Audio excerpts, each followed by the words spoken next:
Hello guys, welcome to Soul Fiction. So in this video, we will see, what if Naruto became the angel of death and life? If you enjoy these kinds of stories, do not forget to show us some love by hitting the like button and subscribing to the channel. Your support means the world to us. Now, let's start the story. Chapter 1. Two Rivers. The road along the Southern River wasn't dangerous so much as it was lazy. It wandered, doubled back on itself around limestone shoulders and reed bed bends, and every time they thought they saw the bridge, the river's howled them another bend that hadn't been there a minute before. A caravan of farm families slogged after their ox carts, looking like a string of lanterns at noon, half lit, half not, makeshift flags tied to the cart rails fluttering a little too hopefully.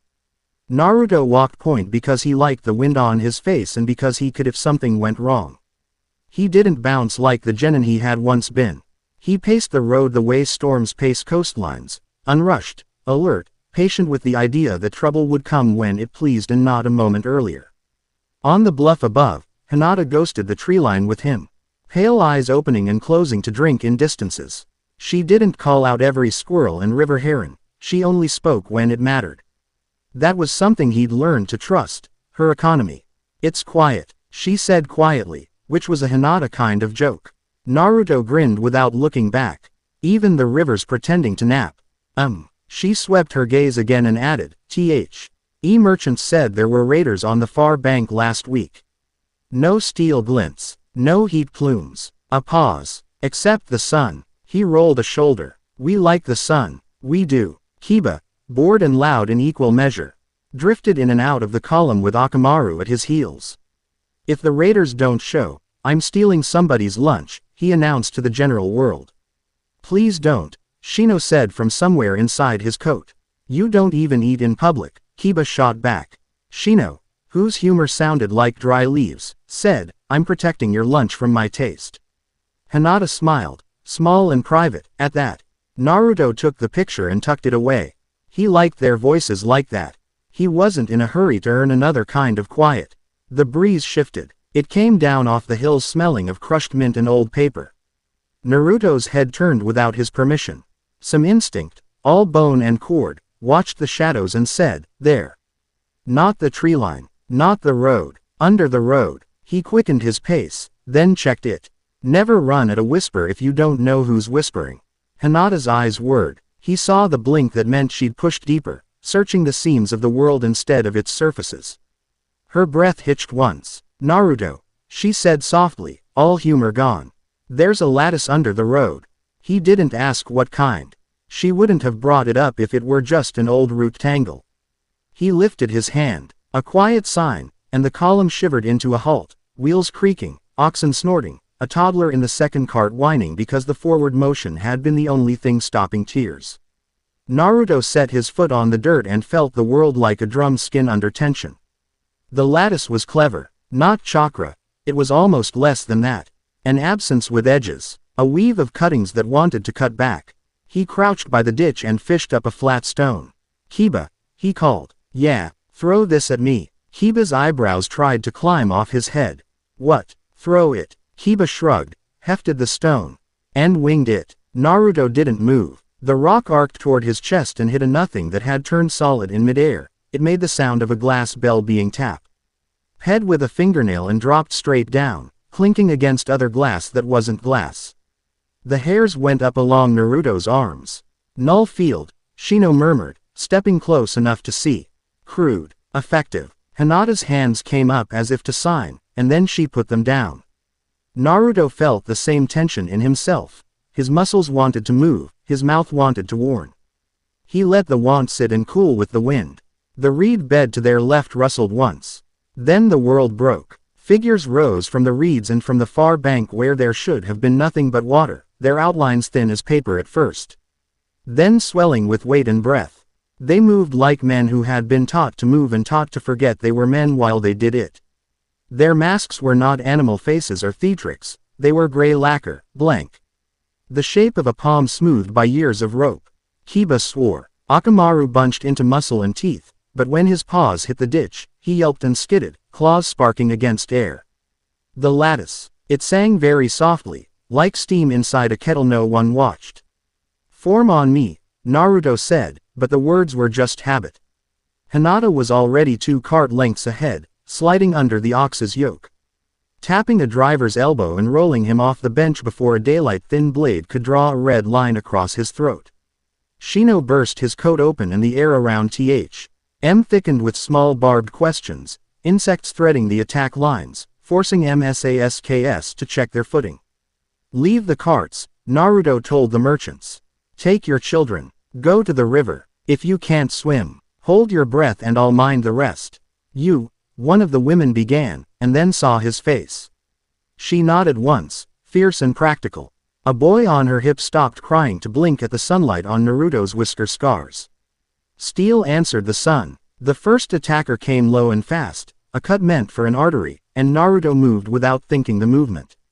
He stepped into the slice, and tapped the back of the blade with 3 fingers.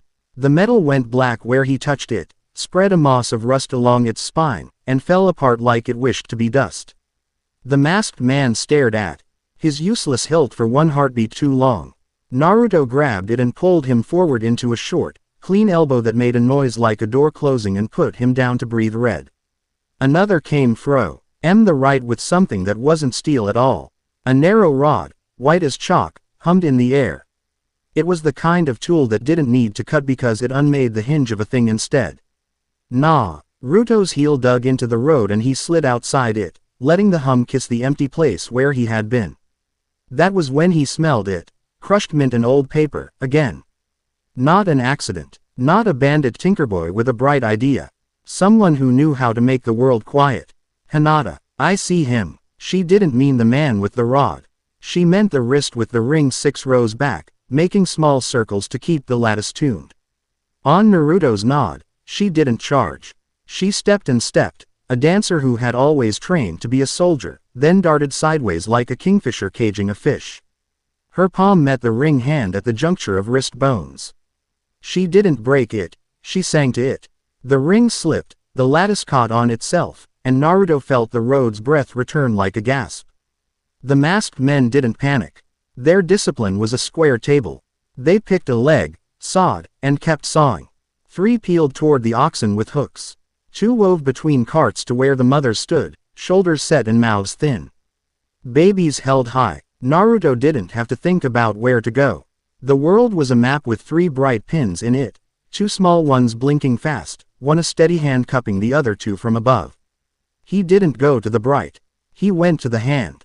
The attacker slowed in surprise when Naruto met him without a weapon. Surprise is a weapon, too. Naruto took his forearm on the outside, rolled him over his hip, and put him on his back hard enough to shake dust out of old dirt. The man groaned. Naruto's hand hovered over his chest without touching. He didn't know yet what he could do. Only that something in him knew how to end things, how to begin things. The knowledge felt like standing at the lip of a waterfall, terrifying and beautiful and forever. He took his hand away and kept moving. Shino's cloud zipped into right questions into the mask's eyes. Kiba, blessedly simple when he needed to be, became a wall of muscle and bark, knocking the hook men backward into their own broken lattice.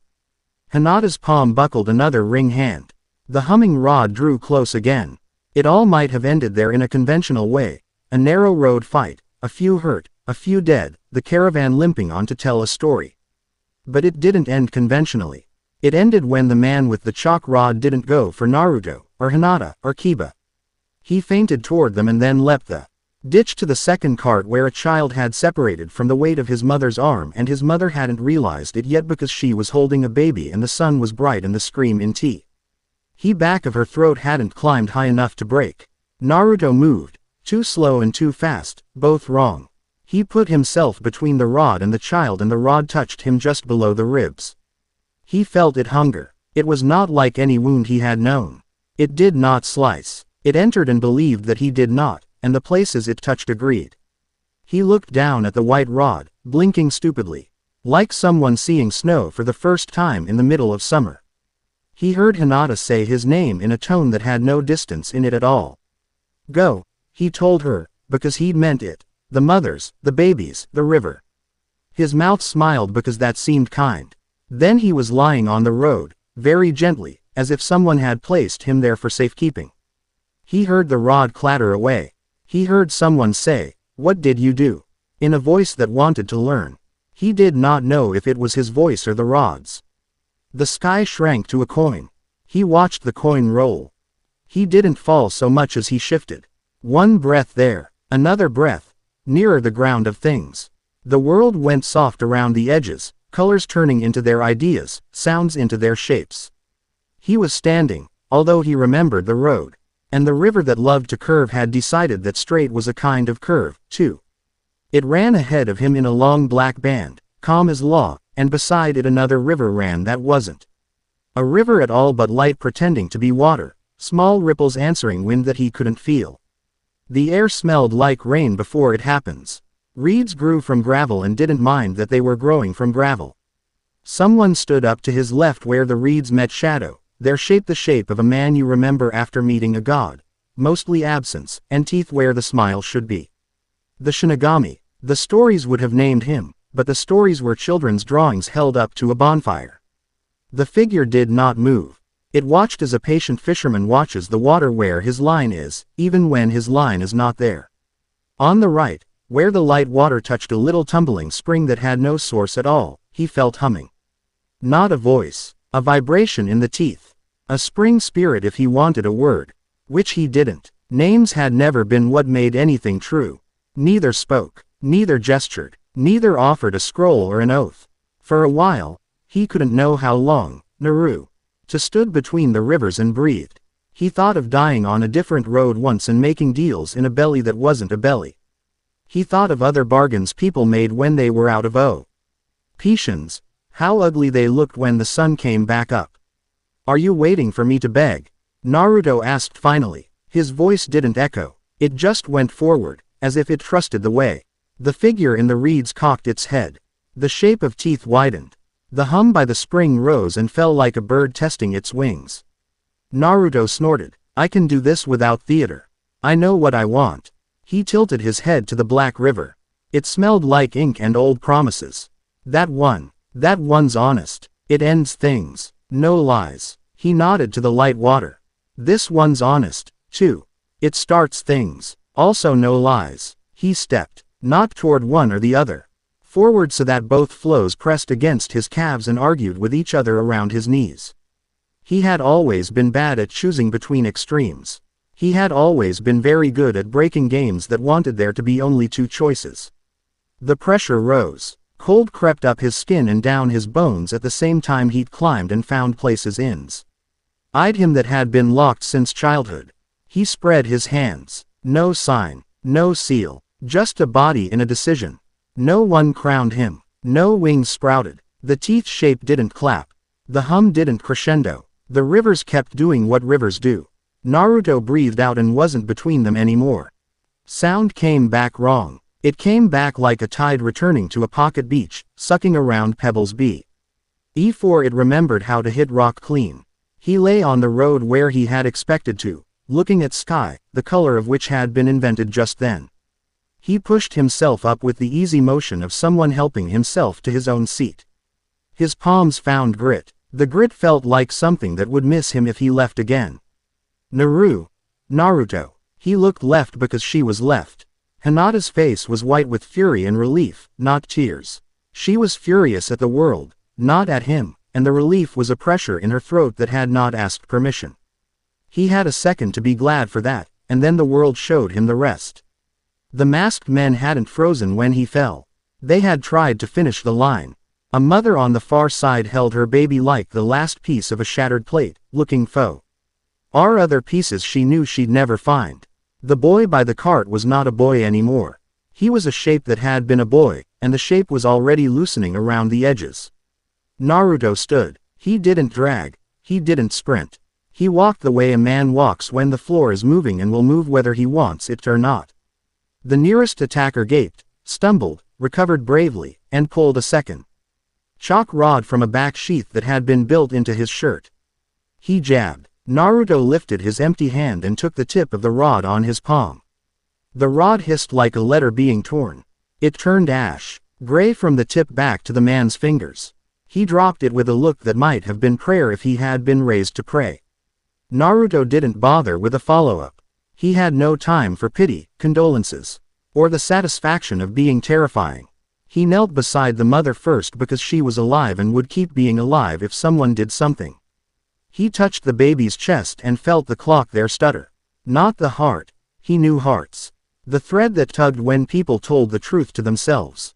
This one had snarled. He slid his fingers from sternum to navel, like smoothing a sheet, and the baby hiccuped. Air rushed in, as surprised as anything. The mother sobbed like opening a door in winter and finding spring too close to slam it again. Hold him high, Naruto said, because he heard himself say it. Because it sounded like the right thing to tell a river. Make your banks wider, let this one pass. He was already moving toward the boy. Hinata was there, hand steady. She glanced at Naruto without flinching. He watched her thumb find a point beneath the ribs and press. It wasn't a seal release. It wasn't a standard gentle fist point. She had learned this alone on floors nobody saw. Her mouth shaped a count without her voice following it. A rhythm. A call and response. 3 taps. Rest. 2 taps. Rest. She looked up at Naruto and didn't ask what he could do. She only made room. Naruto put his hand over the boy's brown hair. He smelled dust, mint, blood, milk, and the beginning of rot. The rot was the honest part. The rest was wrong. He could end the wrong. He knew that, but ending wasn't enough. He exhaled and felt the black water wrap his wrist. He inhaled and felt the light water rise to meet it. He did not command. He listened. There was a knot somewhere, not in the boy but around him. A snag in the invisible fabric where he had gotten caught. Naruto slid 2 fingers into that knot and loosened it with the gentleness he had practiced on tangles in his own hair as a child. The boy's chest rose. It fell. Naruto waited. It rose again, this time like it remembered that this was what chests do. He didn't try to pull the moments back that had gone. He didn't have them. He had this one. He handed it to the boy and stepped away because if he stayed he would want to steal a little more time and the theft would leave bruise marks somewhere he wouldn't see until too late. Thank you, Hinata whispered, because that was what there was to say. Her voice was not a ceremony. It was a breath. Later, Naruto said, he meant, I'm not done. He meant, I can't be here long or I'll break something good. He meant, I'm glad you're the one saying it. He turned. The man he had elbowed earlier had gotten to his knees and pressed a palm over his broken nose until the bleeding stopped. He looked up at Naruto like a student at a door he might not be allowed to go through. Naruto looked back and saw that there was a thread from the man's chest to another chest under the reeds, a thread that was fraying. He followed it with his eyes and found a second masked man trying to roll onto his side without getting blood on the front of his shirt. Naruto crossed the ditch. He went down on one knee beside the second man. The man's eyelids fluttered. He was young. The kind of young that still believed nothing that was precious could be lost without someone to blame. Please, gasped the first man behind Naruto, voice raw and untrained with the word. Naruto set his hand over the young man's chest and felt the clock there falter the way a candle falters when someone opens a door and the wind remembers how to run. He could make that falter permanent. It would end this fight cleanly. He could pull a breath back and give it. It would tie him to this man in a way it would put a hand on the wheel of the world and say turn here for me. He breathed, and the rivers pressed. He thought of the mother with the baby. He thought of the boy. He thought of the others in the road who were not on their knees and the ones who would be next time. No, he said, quiet. He kept his hand where it was and did something that felt like closing a door against a storm without locking it. The young man's breath evened for a moment, then thinned, then went out with a shiver. Naruto held his hand there until the body stopped trying to convince itself it could keep. When he took his hand away, the air between his fingers glittered like the last notes of a bell. The first masked man made a sound that was not a word. He surged to his feet. Naruto stood as well and stepped into him. He did not strike. He caught the man by the shoulders and kept him standing for 3 breaths so that the man would not fall. Help me build up higher, Naruto said, as if they were teammates, as if this were a task that had always been his to give and the man's to take. The man stared, then jerked a nod. He stripped his gloves, then his mask. His face was ordinary and sun-browned and streaked with sweat. That was always the trick of monsters, how unremarkable the faces turned out to be. They dragged driftwood together, snapped old limbs, laid the body carefully. Hinata lit the stack with a clean burn from a paper match the caravanmaster had carried for luck. Naruto stood with the young man's friend until the fire took the shape of acceptance and the heat bit the thin skin inside his wrists. When the masked man murmured something over the flames, Naruto did not listen. The words were for the boy. He kept his eyes on the road, which was already remembering how to be a road, already scuffing its scraped places smooth. The rest of the fight, if it had been a fight, was over by then. Shino and Kiba had driven the attackers into the trees. The ones who hadn't fled lay where they'd been put, and if any of them still breathed. They were breathing shallowly and without questions for now. The merchants began the sound of life again, coins clinking, hungry babies, someone exclaiming angry. Lee about a wheel that had broken for the 4th time. People were good at making noise. Naruto let the noise fill him. Hinata came to his side, her hand near his but not touching. "You died," she said. Matter of fact the way she always was when the world became too large for polite phrasing. He looked at her, then at the river, then back. Got better. Her mouth did something that might have been a smile if you were feeling generous. Which he was. "You smell like rain," she said. "Crushed mint and old paper," he said, and the look they exchanged would make sense to them 2 hours and 2 weeks and 2 years from now. Even if they never spoke of it again, it was a good look to have shared. It said, "I saw it." It said, "Your feet are still on the road." They got the caravan moving again. Naruto walked behind the last cart for a while, as if to watch the road in case it tried any new tricks. He kept his hands open at his sides so he wouldn't reach for anything that wasn't his to hold.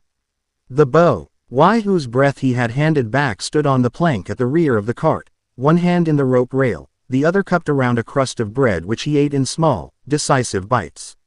When he caught Naruto looking, he lifted the crust as if toasting and took another bite. "That counts," Naruto told the air. "Counts as what?" Kiba managed between gulps of water and pride. "A story ending wrong and then getting better anyway." Kiba wiped his mouth and squinted, suspicious. "Is this some proverb thing?" "It's a hungry kid with bread," Hinata said, not looking away from the trees. "Ah," Kiba said, satisfied. "The best kind of proverb." Quote, Konoha's elders leaned inward the way trees lean over a path that's been walked without their permission. They didn't want to crowd him, not really. They wanted to find the lines of his new shape and compare them to the shapes they kept books on. Naruto stood in Tsunade's office with his hands shoved in the front pocket of a hoodie he shouldn't have been wearing in an official debriefing. And he listened because he respected the village that had given him a childhood, a roof, and the right to ignore dress codes. Tsunade watched him from behind a desk that had learned to take a beating. Her eyes were the most honest thing in the room. They asked, "Are you here? Are you whole?" And because she was Tsunade and had been young when this place was old, the why also asked, "What will this make me do to keep you?" The counselors spoke in turn like old weapons taken down from a wall. "Destabilizing," said one. "A resource if properly managed," said another, as if resources could hear themselves being called that and not learn to resent it. The third didn't speak. The third watched Naruto's hands. "Are you going to ask me?" Naruto said when they were done. "Ask you what?" said the second, annoyed at having to ask a question instead of deliver an answer. "Ask me who I am." "That seems self-evident," the first sniffed. "Is it?" Naruto's voice was still light. He had to keep it light or it would sink. "I got stabbed. I got up. I could make your pen grow old in your hand." He looked at the man's pen, because sometimes you have to give people pictures. The pen's lacquer didn't bubble or run. He hadn't done anything. He watched the counselor's fingers tighten anyway. Tsunade cleared her throat, quiet authority wearing a casual jacket. "He's right. If this changes his role, we should let him say what he thinks that role is." "That's generous," muttered the third, who hadn't spoken yet. Naruto gave him a small grin that was not a challenge, only a mirror. "I'm not a weapon," Naruto said. The words didn't come staged. He had not rehearsed them on the walk home. They fell out of his mouth like coins he had been holding without realizing. "You can Point a weapon and make it do its thing. If you try that with me now, I'll do the opposite out of spite or because it's better. Or both. If that's a risk you don't like, put me on a team you can trust to tell me when I'm an idiot. But don't put me in a shed and only take me out when we think there's a wolf in the yard. Guardian, Tsunade said, tasting the word as if it had dust on it that would come off with a cloth. Sure, Naruto said, or neighbor, or wandering guy with a good sense of when a floor's about to drop out. He thought of the boy on the cart. I'm going to pick. I won't always pick the way you want.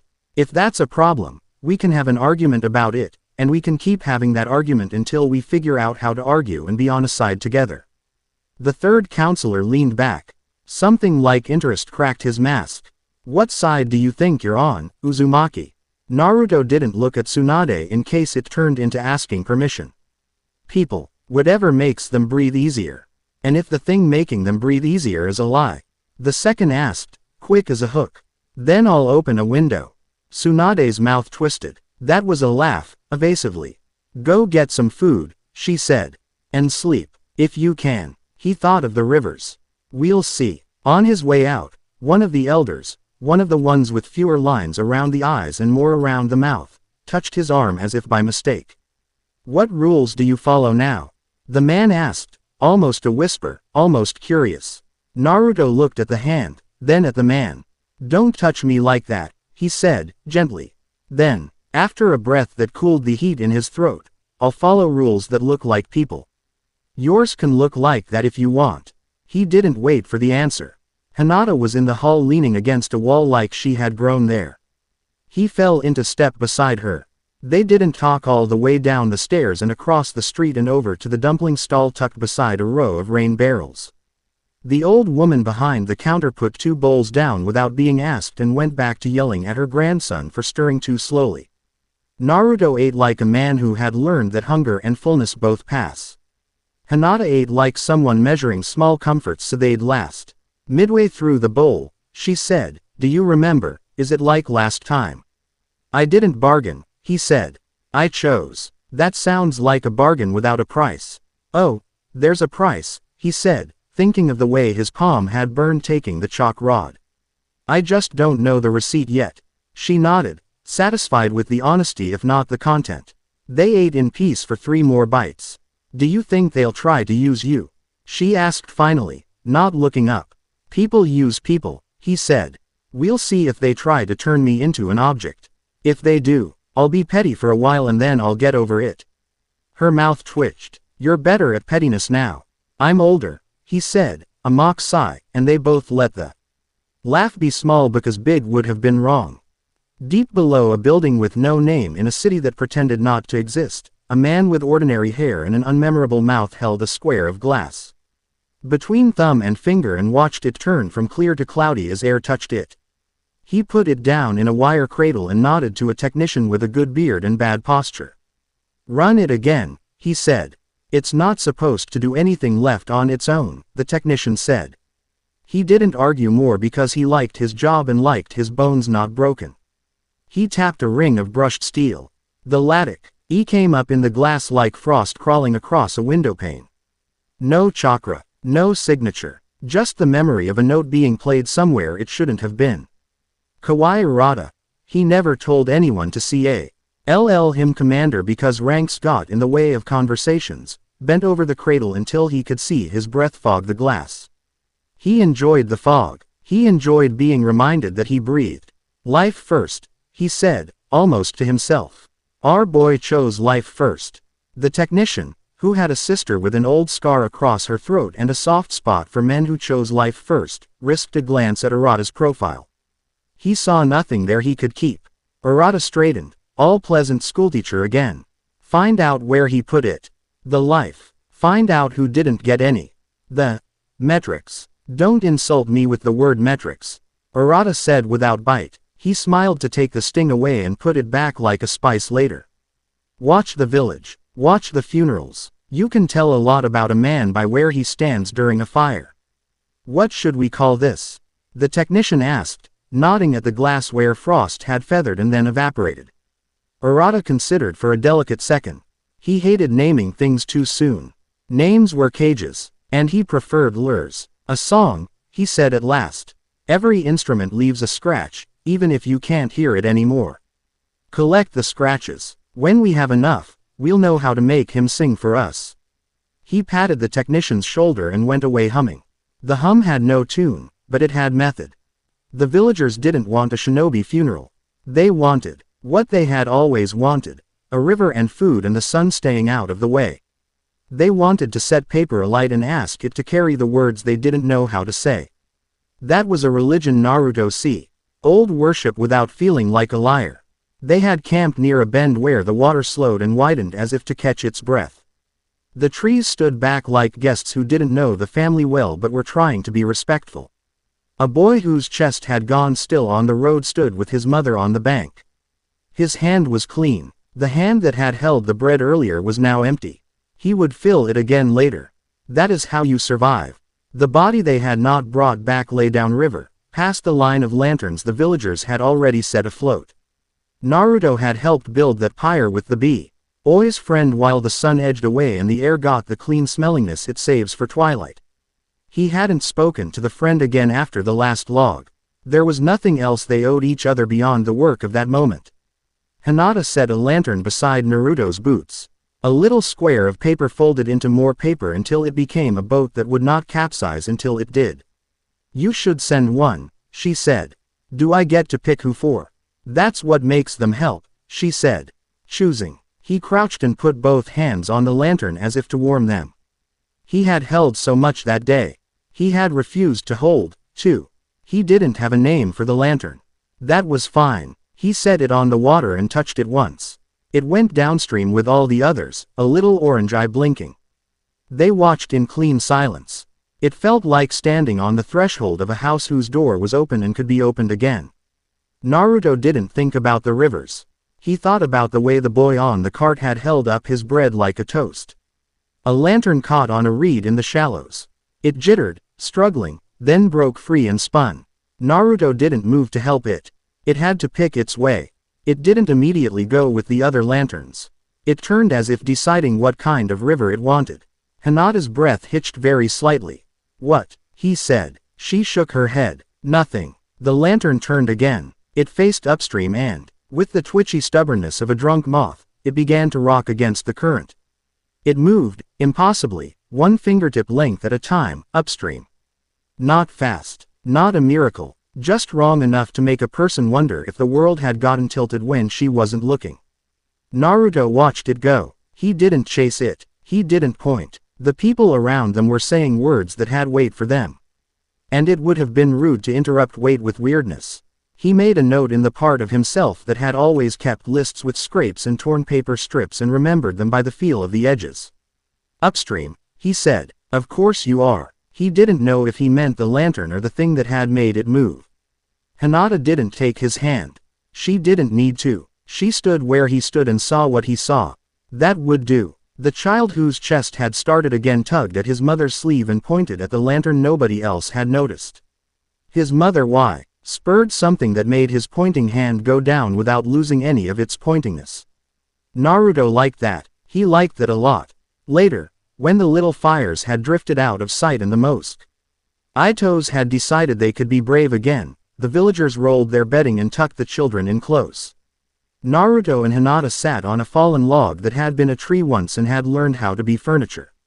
Crickets rehearsed. Somewhere upstream, a heron moved through black water sounding like expensive paper. Are you afraid? Hinata asked finally, her voice so quiet the river might have kept it if he hadn't been listening. Yes, Naruto said. He didn't rush to qualify. Fear is a thread that snaps if you wrap it too tight. I'm afraid I will take what isn't mine to give back. I'm afraid I'll mistake grief for permission. I'm afraid I'll try to make the river run in a straight line and break it. Hinata's shoulder touched his. You didn't today. Today was easy, he said. He thought, HT of the chalk rod sliding into him like a lie. It won't stay easy. No, she agreed. The agreement wasn't a burden. It was a shared object. Then let me help when it isn't. He turned his head enough to see her profile. Deal. She smiled without turning. Not a bargain. Not a bargain, he said. A good habit. They sat like that while the trees finished their rehearsal and started whatever came after. Naruto looked at his hands in the washed-out moonlight and waited for wings. None arrived. Good. He had enough to carry. Upstream, a lantern he hadn't named slipped around a bend and vanished into dark that wasn't unfriendly. Just unknown. Naruto stood, the log creaking a small goodbye under his weight, and went to check the watch rotation like he was just a shinobi who could die in Ed up again and then die properly when it was time. The words came easily, the way good rituals do when they've been practiced by people long enough to smooth the corners off. Tonight, he held the first watch. The others protested, and he overruled them with a grin that did not explain itself. When Hinata made a face that said, "You're going to keep turning into cliches if you're not careful," he wed to her mockery and added a second blanket to the pile near her bedroll. He stood his watch at the river's edge with his hands in his pockets and his eyes on the dark that was never empty, not once in his life. Not now that he had seen what fullness could be. When he fell asleep on his feet for a breath or two, he dreamed different dreams than he had dreamed before. No teeth, no stairs, a reed bed, a hum, water deciding to curve and to run straight and not seeing a contradiction there at all. He woke when the dawn made the water look like a road that had been sanded. He breathed. The mouth of the world breathed back. He smiled, because he couldn't help it. Then he went to wake Kiba, who had never looked less dangerous than he did when he was drooling onto his own sleeve. Akamaru woke Saint and licked Naruto's wrist where the chalk rod had gone in. The scar there was already a memory. The memory would have teeth if he wasn't careful. He stroked the dog's ears and promised them both he would do his best. In the city that pretended not to exist, Kawaii stood in a room with no corners. Corners made places for people to hide, and he had learned to resent generosity that didn't come with an invoice. He thought about the boy with bread. He thought about the lantern that had turned upstream. He did not know why he knew, but he knew. He lifted the square of glass again and held it to his ear. He didn't hear anything, because there was nothing to hear. He smiled anyway, mildly, like a father looking at a child who will need coaxing to go to school. "You're going to sing for me," he told the nothing. "Or for someone, or for yourself. It doesn't matter which of those you think you're doing. It never does." He set the glass down. He told his technician to get some sleep because doing so made people loyal. Then he went to his office, which had no windows and a potted plant that didn't know that, and he opened a drawer and took out a bell shaped like two cupped hands. He rang it once, softly, and the note it made wanted to be a lattice so badly that it almost became one. He stopped it becoming with a pinch of his fingers. His smile didn't change. "Life first," he said again, savoring it. "Good. Heroes are predictable." The plant, which knew about light by rumor only, continued to be green. That counted, if you were the sort of person who counted things like that.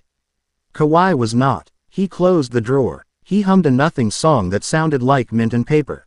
By the river, Naruto watched the sky's color invent itself, and chose to stay where he was for one more breath before waking the world. Chapter 1 End. Chapter 2. The Paper Church. The rain in Omegakure didn't fall so much as it occupied the air and let gravity consider its options.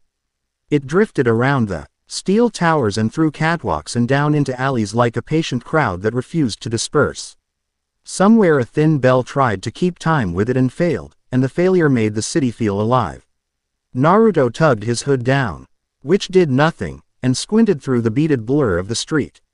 Water streamed off the spikes of his hair like he'd built a thatch roof up there by mistake. He had expected rain and found weather with opinions. Hinata walked half a step to his left and one step back, not because she needed to but because she liked the angles. Her jacket darkened to almost black under the steady fall, and droplets kissed her lashes and went on. She breathed as if the rain were something to share, not endure. People gave her a second look, but politely. No one stared in Omegakure. Everyone had learned that eyes could be windows and windows could break. 2 disappearances last night, Hinata said, studying the buildings without looking like she was studying the buildings. Wards found folded paper cranes at the doors. No blood, no dragged footprints. Nobody heard anything except the bell. Reassuring, Naruto murmured. "We're chasing a bell noise," she agreed, deadpan. "High prospects for success." He grinned. "I like you better when you lie to me." I like you better when you wear clothes intended for weather, she countered. They passed a line of children carrying buckets like medals. A woman with a birthmark shaped like a comma on her cheek gave them a nod that had 12 meanings and none of them hostile. The canals that stitched a megacar together ran brown, green and urgent, pulling trash and paper boats and secrets toward lower places. Hinata stopped at a corner and put her palm against a wall of corrugated steel. Even under the rain, Naruto could hear the hollow echo. Here, she said. Naruto set his hand near hers, and the smell came, the mint and paper undertone that had stalked him since the river. He leaned his head a little closer. The rain found his ear and went in. Old paper, he said. Hinata tipped her head. Alive paper. They turned into the alley. It bent twice, then narrowed until Naruto's shoulders grazed both sides. He could have taken the rooftops. But the alleys knew things rooftops did not. The rain thinned, thicker per drop but less frequent, runoff channeling itself into sheets. Ahead, a doorway opened without announcing itself. Inside, the sound changed. It went soft. He stepped through and found the place by its quiet first. Paper hung like leaves from thin wires, folded cranes, lilies, carp, shapes he didn't know the names for. A bell tower made from lacquered ribbons of paper curled up to a skylight that immediately shrugged off its purpose and let the rain back in. Mats lay in even rows. Buckets stood ready to be tipped. Children slept the way children sleep when adults have earned a good night for them. Someone had hung the smell of clean starch in the air and pinned it there with the faintest burn of oil lamp smoke. A woman stood by the door with a smile that made him think of sharpened shears. Conan had the kind of presence that made space for itself. She was all angles and certainty, paper pale and ink-haired. And her eyes made him feel like a page she might write on if he proved interesting. You walked like you'd already been here, she said without greeting. Do you do that everywhere? Only in nice places, Naruto said. He kept his hands where she could see them and his tone friendly because this wasn't his house. Your bell's off key. Conan's mouth moved in an expression that wasn't quite a smile and wasn't not one. I keep it that way. Anything on key turns into a song people mistake for orders. Hinata bowed, a small precise dip. We heard you shelter injured and lost. We shelter what will stay, Conan said. Lost doesn't always want shelter. Injured sometimes does. It depends on the kind of injury. She looked Naruto over in one clean pass and landed on his ribs as if his hoodie were glass. You're collecting new ones. Trying not to, Naruto said, cheerful like that could pass for humble. We came because of your cranes. Everyone comes because of the cranes, she said. They're pretty. Pretty makes people brave. She turned aside without waving. Dry yourselves and try not to drip on the ink. I just finished a batch. She led them under the tower to a table covered in waxed cloth. Where a kettle breathed, she poured tea that looked like hot water and tasted like clean stone. They stood there warming their fingers on cups while the bells in the city continued to fail at keeping time, and Conan took their measure without pretending she wasn't. Naruto could see the paper everywhere now as potential, edges and curves ready to choose sharpness or softness depending on where she pointed. Two gone last night, Naruto said, setting his cup down so she could see him not clutching it like a lifeline. Your people, my people, she said, which includes anyone sleeping here when it rains. She tilted her head toward the mats. It rains a lot. How? Hinata asked. It was a question about disappearances, but also about the rest. Conan lifted a crayon from a wire and set it to sail across the table. It went until it stopped and Naruto realized she'd curled a paper strand into a lip along the tabletop to keep the crane from falling. Someone knocks. I open. They aren't there. The crane is. Threat? Naruto asked. Statement, Conan said. Threats are busy and loud. She flicked her eyes at Naruto's hands. Your hands talk. With mine, I make churches. With yours, what? I'm figuring it out, he said, and when he didn't embroider it, Conan's face shifted a millimeter into a version of respect. Rain found the skylight's cracks and stitched itself into the tower's spine. The sound of it made Naruto think of nerves learning new routes after an injury. He took the thought and filed it next to 1,000 others. Conan turned without warning and walked. You came to help. Prove it. It wasn't a dare. It was a line item. They followed her down a hall that pretended to be part of the church and then admitted it was a clinic behind paper walls. A low groan rolled once from behind one sheet and stopped like a wave stopping against a reef. Conan slid the wall aside with a careful thumb. Inside, two figures lay on mats, one a child with AF. Ever flush under her skin and the slack-lipped expression of a person whose dreams are doing work, the other a man with a saboteur's calluses and a neat puncture wound 3 fingers under the collarbone. A leather bag lay at his elbow with the kind of tools you keep when you plan to break other people's tools. Conan didn't explain. She didn't have to. Naruto felt the same double tug Hinata did, save here, save there. The room made breath into a currency. The clock sounds on the walls got louder. Hinata had already knelt by the child. She slid a hand under the girl's head and thumbed a point behind the ear, looking at Naruto once. A quiet I can hold this. Naruto went to the saboteur because he looked like there was less time.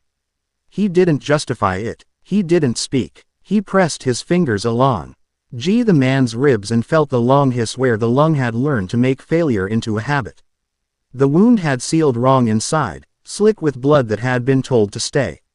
He didn't reach in. He did something sideways. He pressurized the air around his hand until the pressure convinced the sticky edges to separate like pages under a patient's thumb. He kept the little universe steady while the lung found itself again. He breathed once with the man, and the man's breath answered like someone waking to their own name. At the same time Hinata tapped a small metronome along the child's sternum, 2 quick notes, a pause. 2 quick notes, a pause, and rolled a bead of sweat off the girl's temple with the back of her knuckle. The fever peeked at them, considered their seriousness, and retreated to the interior rooms where fevers sulk. Hinata nodded as if she'd won a polite debate. She'll want rice later, she said. With salt. Naruto wrapped the saboteur's shoulder and tightened the knot with a competence that wasn't showy. The man's eyelashes fluttered. He blinked up at Conan because people often look to the most dangerous person in the room when they are weak by accident. You could have let me choke, he said. He didn't sound grateful. He sounded curious. I wanted to see what he'd do, Conan said, inclining her head at Naruto. He passed. Naruto swallowed a remark about Pa's fail being a poor way to measure survival. Conan's gaze caught it on his tongue and let it go this time. What did I pass? He asked. The hard choice without a speech, Conan said. People who need to narrate it usually make the wrong one. Quote. The paper wall whispered, a hush that had language in it. Conan's eyes ticked upward, then to Hinata.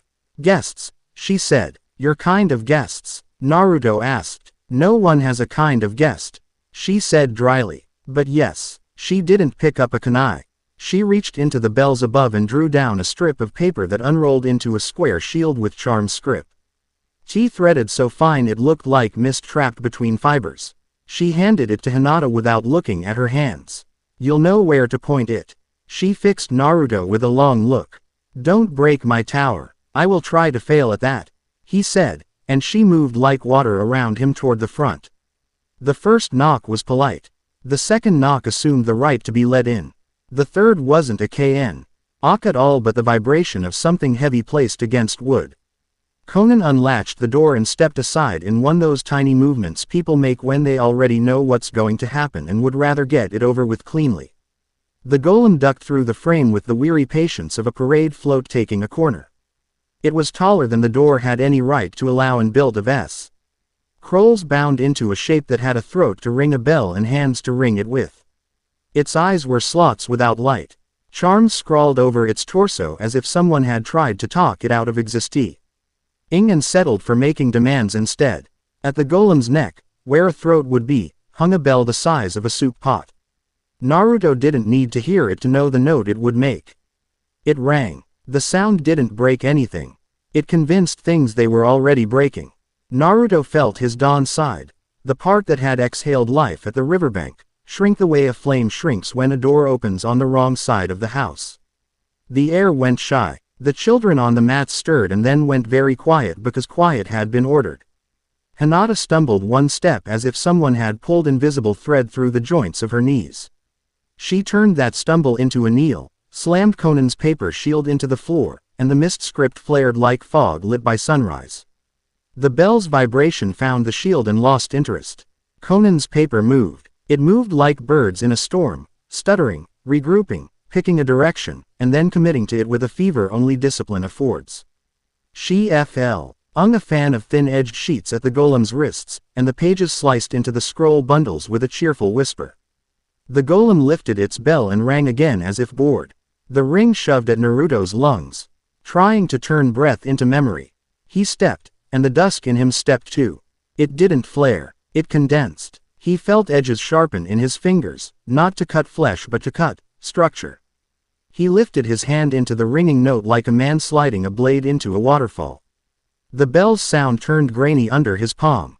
He pinched. He didn't seize the bell. He caught the corridor the note ran down and folded it. Sound hiccuped. The children in the back room breathed like people again. Cute trick, someone said from outside, as mild as weather in a place where weather behaved. Naruto glanced over the golem's shoulder. 3 figures stood in the rain. They wore simple coats. They carried themselves like men who knew they'd brought the most important thing to a fight. Temari's wind hit the doorway before Naruto decided what to name the men. It was not a gale. Gale is for the unspecific. This wind was lines and angles, a diagram of pressure and absence you could have hung in a classroom. It slid through the door sideways, let itself be cheated by the draft the golem made, and curled up under the bell's lip. It lifted there and pressed. The golem's arm rose to ring, the wind helped. The bell gave a sad meek little clunk against the wrong air and did not make the noise it wanted. Looked like you needed a hand, Temari said, stepping into the threshold, hair damp and express. Reshin pleased with herself in the precise amount that said she had earned it. Behind her, 2 Suna guards panted with that special exhausted look of men who had run to keep up with the force of nature and were proud to have not died. And a diagram. Naruto's grin popped into place without authorization. You follow me or the other way around. Follow the smell of trouble, Temari said, then took a quick look around the paper church and amended dryly, and wet paper. Her eyes snapped back to the golem. You handle the bell, I'll break its elbows. Trade you, Naruto said, because at some level of chaos delegation is flirting. Break the elbows. I hate telling bells what to do twice.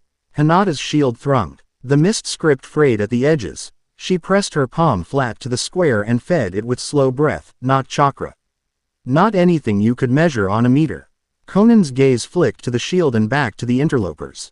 She gestured once, and dozens of paper moths took to the air.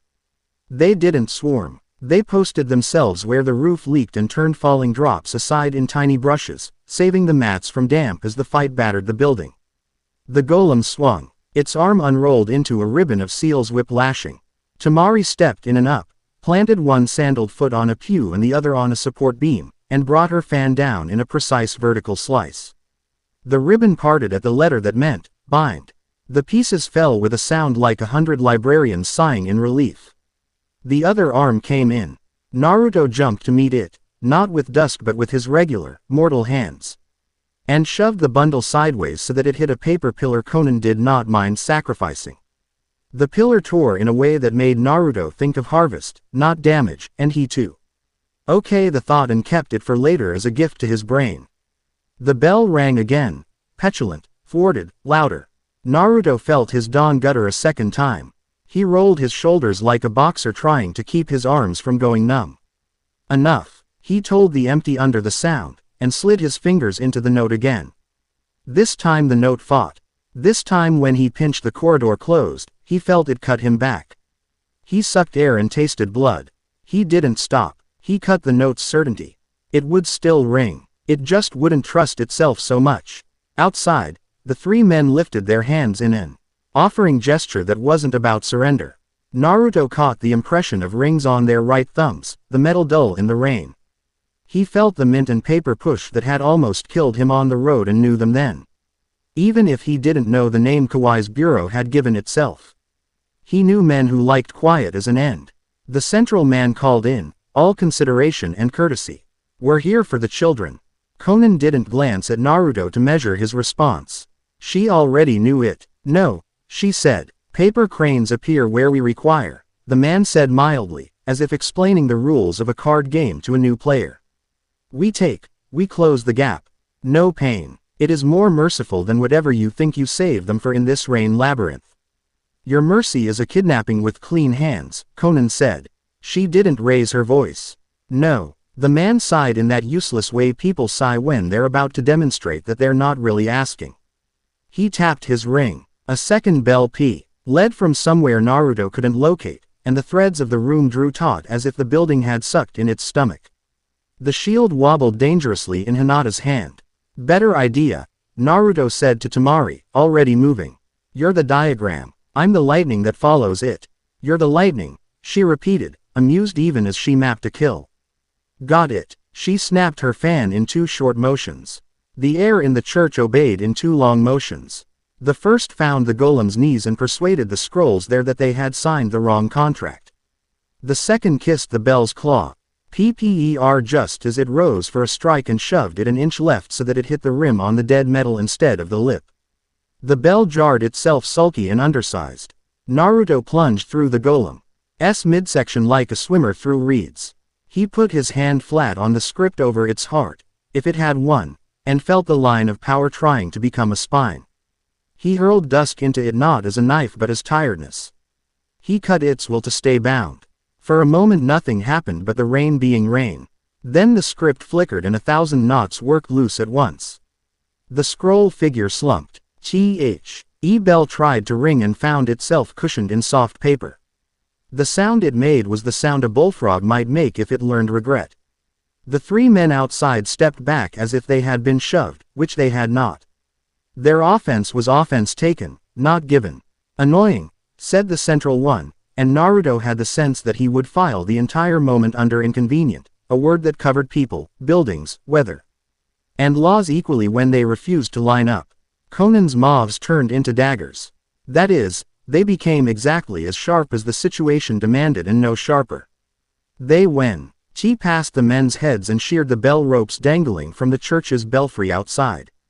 The ropes fell into the canal with satisfying plops.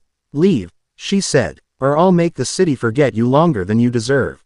Temari swung her fan once in a little circle that did nothing and suggested everything.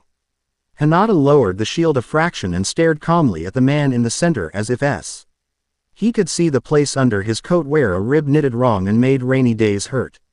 People who can see you hurt are dangerous. The man chose to mean the whole exchange no harm. He inclined his head. We'll return when you've realized our mercy is efficient. Your mercy is ugly, Naruto said. Ugly works, the man said, and when Naruto almost laughed at the honesty of that, the man's mouth oftened minutely, as if conversation had been the point all along and the golem just a way to pay for it. They left. Rain swallowed them, appreciative, because rain likes men who walk neatly under it. Naruto stood in the doorway and rolled his sore wrist. He did not pursue. He was tempted. He could have cut the tendon behind the man's thumb where the ring sat and ended some future complication. He didn't because he'd already cut too much inside the church and because Conan's house had rules even he could feel, written into the paper in the rain. Thank you for not breaking my tower, Conan said. It told me it would be embarrassed. Naruto said. Conan's eyes smiled even if her mouth didn't commit. It would. She glanced at Hinata, who was already collapsing the shield into something temporary and useful, coasters. Keep those. You'll need them until this is finished. You think it will get finished? Hinata asked, her curiosity a comfort because it was practical. She wanted to know where to stand when things stopped. I think everything stops, Conan said. She looked at Naruto. Sometimes people help it stop in the right place. Temari flicked rain off the edge of her fan and stuck it behind her shoulder like a lazy sword. Well, that was fun. What are you doing after you change into drier clothes and pretend you're not exhausted? Having the rest of the conversation, Naruto said, because he could feel the other half of it hanging in the air like unfallen rain. Conan arched a brow. With whom? Naruto looked up. The rafters made geometry. Rain snuck through too carefully to be natural. Whoever thinks bells can make choices, he said. The choice came by paper, because of course it did. A little square with a script motif that agreed with nothing flitted in the door a half-hour later and landed on Naruto's knee. He unfolded it and found no words. Only a tiny, clean sketch of a tower and a canal and a path across the water where no path existed. Is that a threat or a misprint? Tamari asked over his shoulder. A map that pretends not to be, Hinata said, eyes warming as she saw the overlay. Company storehouse, Conan said. Abandoned on purpose. Things go there to be unobserved. Let's observe them, Naruto said. You intend to walk into their second trap after you broke their first? Conan asked. It wasn't a warning. It was an audit. Yes, Naruto said, honest. But this time I'm bringing a person who likes diagrams. He glanced at Tamari. And a person who likes paper. He glanced at Conan. He almost added, and a person who likes making bad bells ashamed. But Hinata was already nodding her hair out of her face and tucking the paper coasters inside her vest, and the joke would have hit wrong. They went out the back, where the rain behaved exactly the same as in the front because justice is rarely local to buildings. A narrow bridge of discarded scaffolding spanned the canal 2 blocks over, fat rivets glistening like old coins. Naruto cross. Ed first because he wanted to feel it flex under his weight. He liked things that answered honestly. The storehouse sat with the modesty of a bad memory. Its windows were pasted over with butcher paper. Its roofline sagged by a degree that suggested careful work to make it look like neglect. Tamari sniffed and gave it the once-over with her wind like a doctor checking a heartbeat. 3 interior walls, she murmured. Hollow spaces big enough for regret. A stairwell that thinks it remembers how to go both up and down at the same time. Clever. She tapped her fan against her leg, thinking. Their null fields will be nested. If we trip one, we trip all. Don't do that. Note to self, Naruto said, and his self took the note. Conan sent a paper moth through a gap where a window had creased away from its frame. Naruto felt it moving the way you feel a tiny itch under a bandage you can't lift. The moth fluttered across an expanse of not air and skittered sideways out of habit and caution. There, Conan said, pointing to nothing, stillness, and another. She pointed to a patch of floor whose scuffs didn't match anywhere else. Slide that and you'll fall into a shape like a bell tower the wrong way up. Hinata knelt and set one of Conan's coasters on the ground. I can thread around 2 of them, she said. If they layer a third on top, I'll need time. But, Tamari said, stay. Me 3 breaths and I'll knock teeth loose.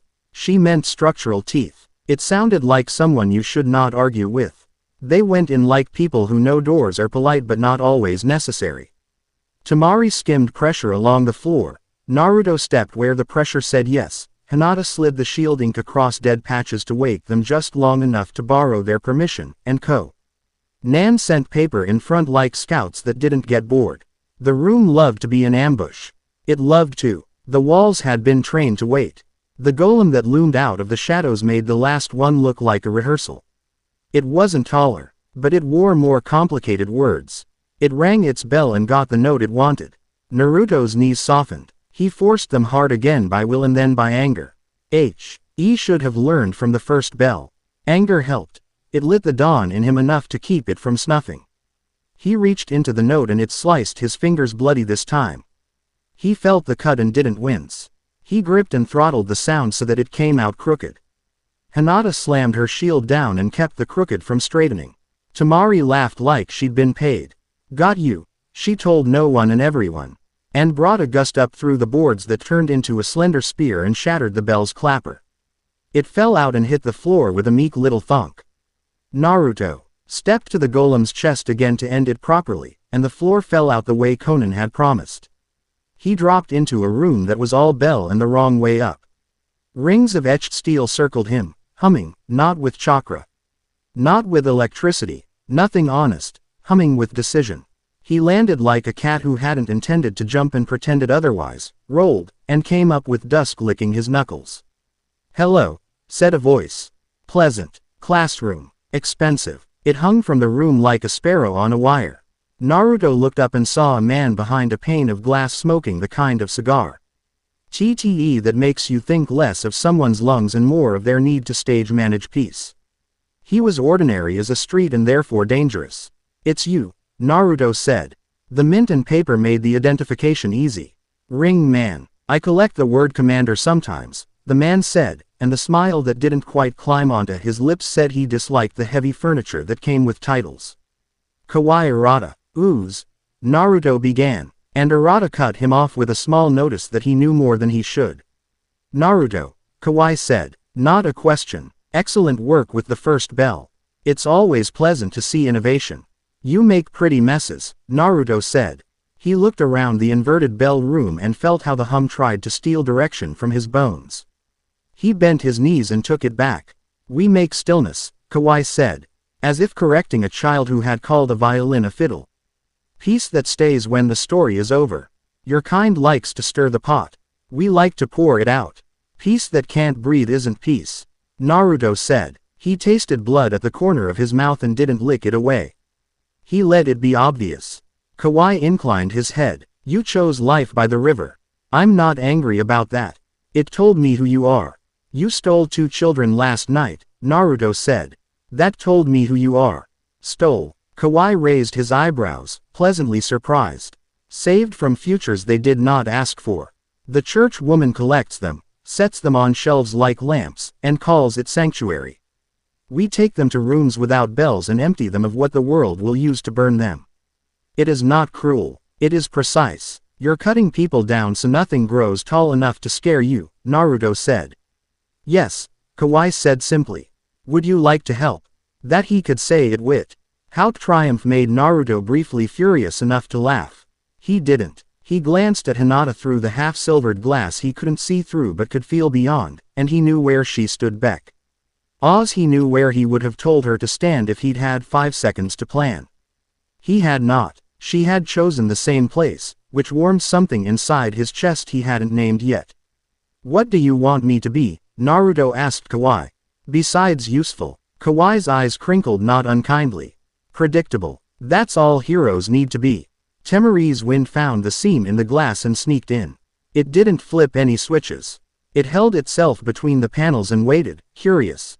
Conan's paper also pressed against something Naruto couldn't see, and the bell room felt briefly like a lung full of a different weather. Predictable as for bells, Naruto said. I'm a drum in the neighbor's yard. You won't like me when I'm honest. I like all honest things, Kawai said, and he meant it, which made dangerous in a more interesting way than men who lie. This is an invitation, not a warning. Your dawn is inefficient. It spends too much on people who will never repay you.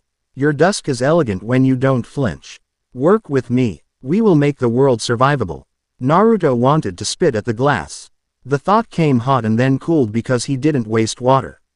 You make the world servive. Able for men who like drawers labeled and shut. I like windows. Kawai cocked his head, genuinely considering. Windows let in weather. Good, Naruto said. Kawai's gaze went softer. A teacher with a favorite student he knows won't stay in his subject. You'll be asked to decide again and again, and the price will grow. Eventually your arithmetic will agree with ours. When it does, I want you to remember I asked first. Noted, Naruto said. Return what you stole. Kawai leaned back from the glass, the way men lean when the conversation is over and all that remains is the old, unsatisfying game of whose tools work better. Come and fetch, he said gently, and touched a pad that wasn't a pad with a finger he had trained to do that gesture 1,000 times. The bell room's hum climbed an octave. Hinata's shield slashed down on the mechanism hidden in the floor above like a refusal letter. Temari's wind snapped into a knot in the ceiling and worried at it like a terrier at a string. Conan's paper became a rain that went up. And Naruto. Naruto chose dusk, and then dawn, and then both in a way that hurt. He reached to cut the hum and felt it cut him. He took the severed energy and slid it into a place that needed it, Hinata's shield, making the mist script blaze silver for a heartbeat. He kept those decisions silent and fast. Cut, feed, cut, feed. He was a conduit and a pair of shears, and an apology none of them would hear until later. The bell room faltered. Kawai's mouth opened to shape a word that might have been interesting, and then the glass gave up and snowed itself into the room in dull-edged squares. Naruto burst up through the hole the collapse had made, shoulders and hands bleeding, and rolled into the storehouse proper where 3 guards rushed him with pale sticks meant to eat courage. He took the first stick on his palm and watched it gray. He ducked, tapped the second guard's wrist so that the stick nicked his own thumb, and let the man go white at the realization that he could bleed. The third swung wide. Naruto let him. He was already running toward the room where the cranes told him the children would be. They weren't children anymore. They were sleeping potential. That was worse. They lay on pallets under mosquito nets and smelled like soap and futures. If Naruto had no other reason to hate Kawaii, that smell would have carried him through. He didn't shout. He didn't lecture. He and Hinata did a sequence that would read like ritual if you wrote it down but felt like listening while they did it. Hinata pressed 2 fingers to each small sternum in turn. Tap, tap. Rest. Coaxing breath rather than forcing it, Naruto put his hands over the nets and sliced the angled hums that had been tricking little bodies into stillness. He placed those cut ends into the floorboards. Which could bear the cost? Conan lifted a childlike paper and made him heavier by whispering a name in his ear. The child's, probably, or perhaps a different one that he deserved and would grow into. Tamari stood in the doorway with a wind wall and an expression that said try it, and the try didn't come. They carried the children out into the rain. The rain took itself more seriously around them. It made little tents over the faces, collected, slid away. Naruto waited for a bolt he'd missed, a trap in the alley, the bell's double note. None arrived, only the city sound, like it had been holding its breath and was allowed to breathe again. Kawaii was gone. Of course he was. He was a man who didn't need to prove he could be anywhere. He left behind a bell clapper on the floor and a sketch on the table of a circle shaded in, with a single dot at the center and the faintest line toward the dot, as if to say that movement and aim weren't the same thing. Back at the paper church, they made a hospital out of the pews. Conan spun paper into shallow bowls, and Hinata filled them with warm water and salts. A child hiccuped, coughed, slept more normally. Naruto sat one palm flat on a small belly and watched it rise and fall as a person's belly should without being told. Conan set a hand on his shoulder. He felt how light it was and how much she could hurt with that hand if she chose. You chose to outrun a trap instead of springing it the way you wanted, she said. Good. I wanted to hurt him, Naruto admitted, because denying it would have made it larger. Wanting and doing are different kinds of knives, Conan said. You don't have to dull both. Tamari leaned against a pillar that had been rebuilt since the last fight because paper, unlike stone, forgives little sins quickly. I'm bored, she announced. If we aren't going to break more bells, can I get a drink that isn't rain? Try the tea, Conan said. Tamari made a face that said she wouldn't pretend to hate it. Hinata found a blanket for a child who had kicked his off on principle. Naruto sat and watched the rain not as a threat but as a constant, and in that constant he found a kind of rest. They didn't sleep, not all at once. They dozed in shifts while the city's bells continued to argue with the weather. The children woke and wanted rice like Hinata had promised they would. One of them tried to sneak away and Naruto caught her at the doorway by being the doorway. She ran into him and bounced off, indignant. Hungry? He asked. She scowled, the kind of scowl a girl learns when she hates being small.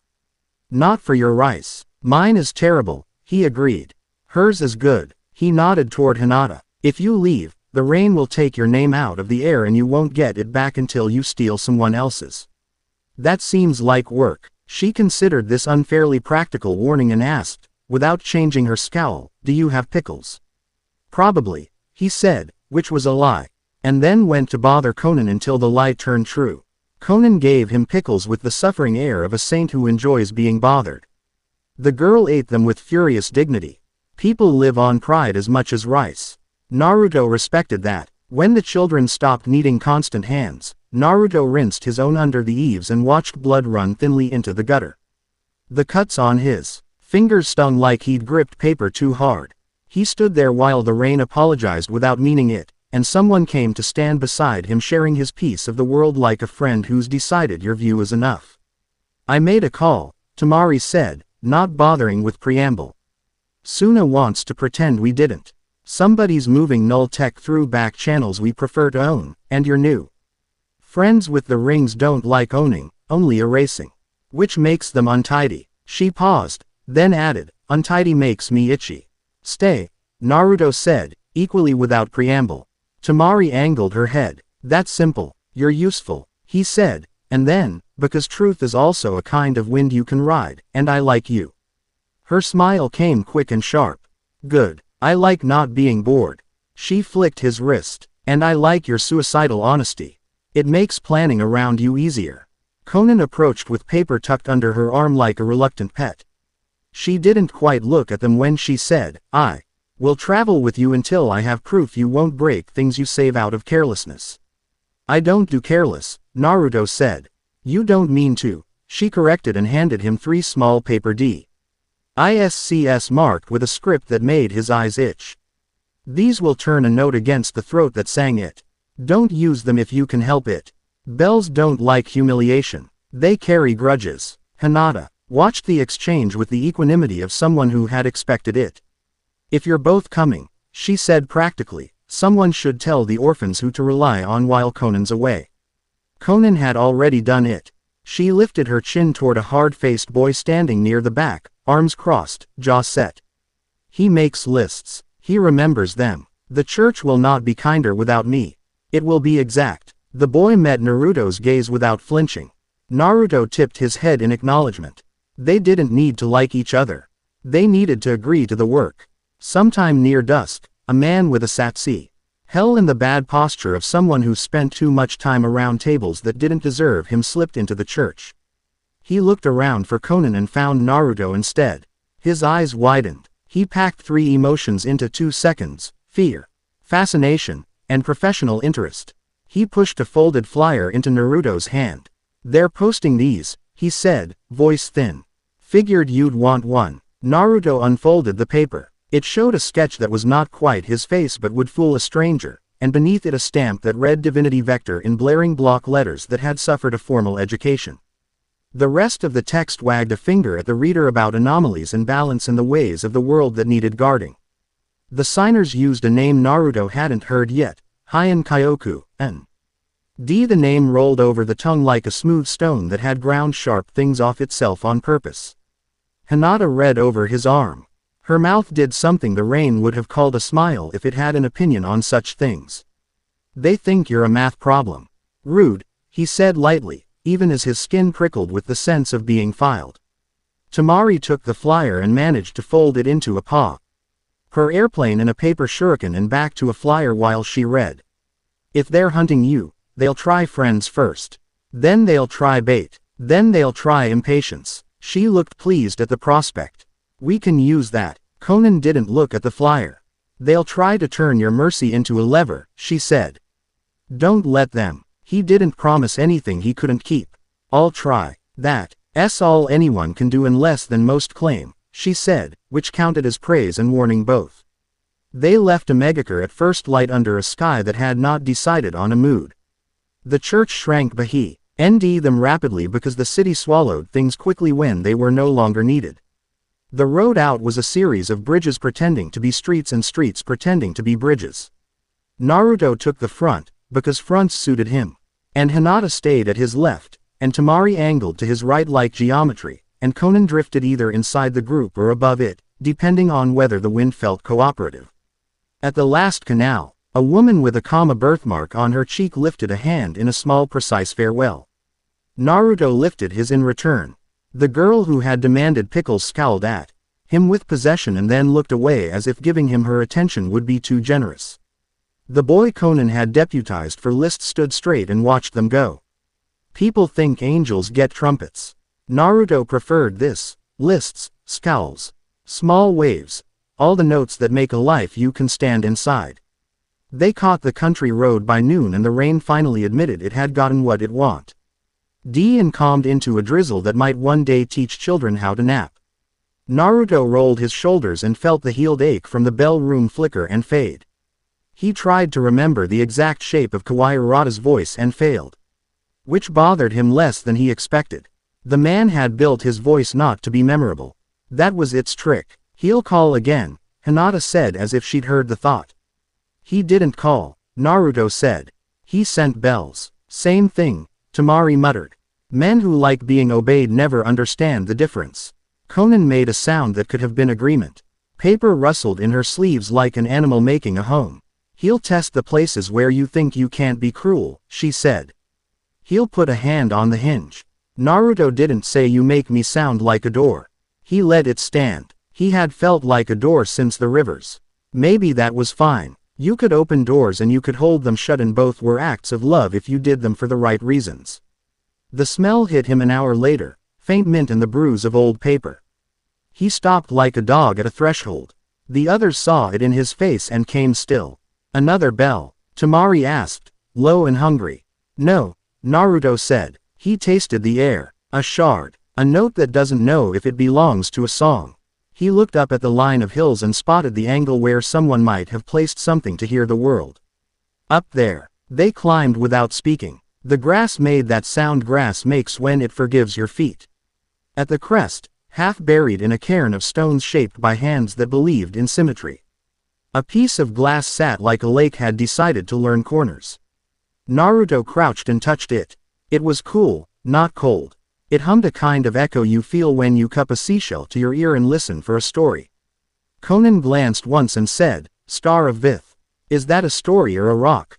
Temari asked. Yes, Conan said. It repeats what it hears and gets louder until someone breaks it. Then it remembers the break and hums that, too. Hinata knelt opposite Naruto and set her fingers lightly on the glass. It's listening to you now, she said. Naruto took his hand away. The hum chased his skin like a cat, hoping he might pretend to pet it again. He shook his hand and the feeling took longer than it should have to leave. Kawai's, he said. He wants to collect your scratches, Conan said. He thinks you'll become a song he can conduct. Let's rob him of an instrument, Temari said, practical. She lifted her fan. Wait, Naruto said, and Temari did, because she liked him enough to let him run his own face into things. He bent until his breath fogged the glass. He tried to hear what it heard. He heard himself in the bell room cutting a note until it lost confidence. He heard Hinata tapping a stubborn heartbeat like a friend on a rainy door that never opens all the way on the first knock. He heard Conan whisper a name into a boy's ear and felt the name drop int. Oh, the boy's chest like a pebble into a useful pond. He heard Temari's laugh under a diagram. He pressed his thumb to the glass. It fogged under his fingerprint. He tried something he didn't know the W. Ord for. He unhooked the part of his breath that felt like prey and left the rest. The hum leaned toward the leftover, toward life without fear. It softened a fraction. He smiled. Small. There. Temari looked impatient but accepted the answer. She brought her fan down in a sharp chop that wasn't even a technique so much as honesty with metal, and the glass cracked. The crack ran outward and kept going like a line someone had drawn on a map when they meant to stop but their hand had liked the feeling. The hum died. It left a ghost of itself that would annoy the grass for a week.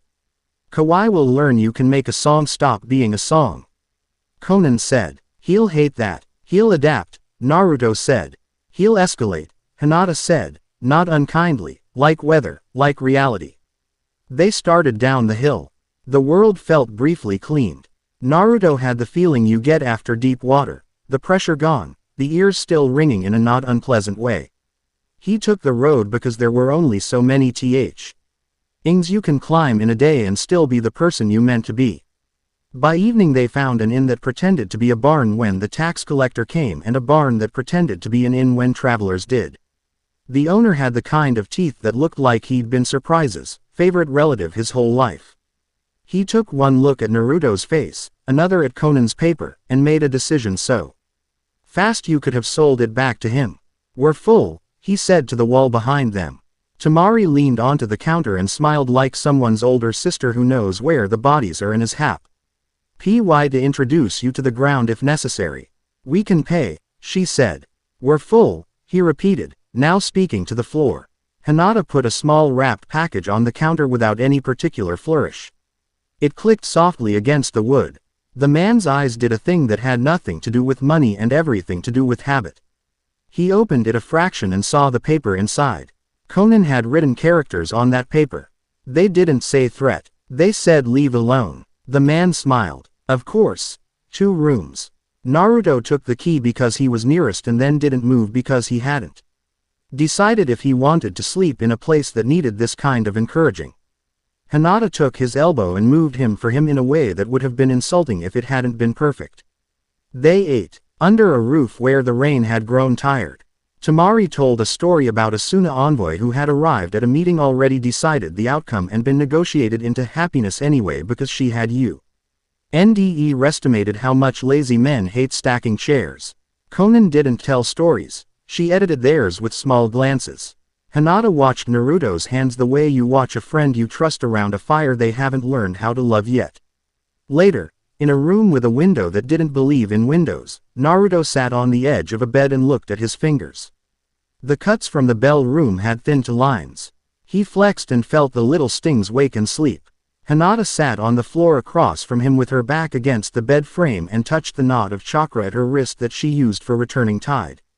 The technique she had named like a promise to self. You let one die, she said after a while, voice as soft as you can make it without losing the shape of words. On the road. Yes, he said. You kept 3 more alive by not choosing him. Probably, he said. He wanted to believe it. He didn't want to need to. She reached up and put her hand over his where it hung between his knees. The touch wasn't dramatic. It just made his bones feel less lonely. Kawaii will ask you to make one death into a habit. Don't. Even if, she said, forestalling him. We'll make different math. He laughed once, and the laugh ran out surprisingly quickly. Tamari says she likes me because I'm suicidal and honest. She likes the part of you that lets her plan, Hinata said. I like the part of you that lets me argue. Quote, I'll try not to be predictable, he said. She shook her head. Be predictable. Be the same person every time you don't have a better choice. He thought about the rivers. He thought about windows. He thought about bells and children and the way Conan had whispered a name. He nodded. Okay. He lay back without kicking his boots off, which was rude to Sheet. And entirely the point because he needed to sleep before he thought enough to argue with his own body about deserving it. Hinata blew the lamp out with 2 soft puffs instead of 1. He smiled in dark because 2 soft puffs is one of the ways you tell the world you owe it something and you'll pay in the morning. He dreamed of a paper church that refused to burn because it had already decided it was done with fire. When he woke, pre-dawn shaped the window into a square of almost light. He stood and stretched and felt the ache in his shoulders as confirmation, not complaint. He looked out. A single lantern bobbed on the road, headed upstream. He blinked and it was just a man with a load on his back and a morning face. He liked that better. They left before breakfast because breakfasts inns like this were mostly apologies and flour. Tamari stole a heel of bread because stealing is how you teach days to pay attention. Conan wrote a character on the lintel that didn't mean keep out or welcome but something more like be decent, and the wood swallowed it like a tonic. Hinata tucked an extra blanket under her arm that she hadn't brought in and no one said anything because sometimes being a shinobi means being a very competent thief with receipts later. They hit the road as dawn opened its eyes properly. The hills unrolled. The river they were not walking beside this time went wherever rivers wanted to go without asking anyone. Naruto fell into a pace that felt like breathing. He felt the outline of Kawaii out there in the world like a hill that would still be a hill tomorrow. He would have to choose when to go uphill and when to walk around.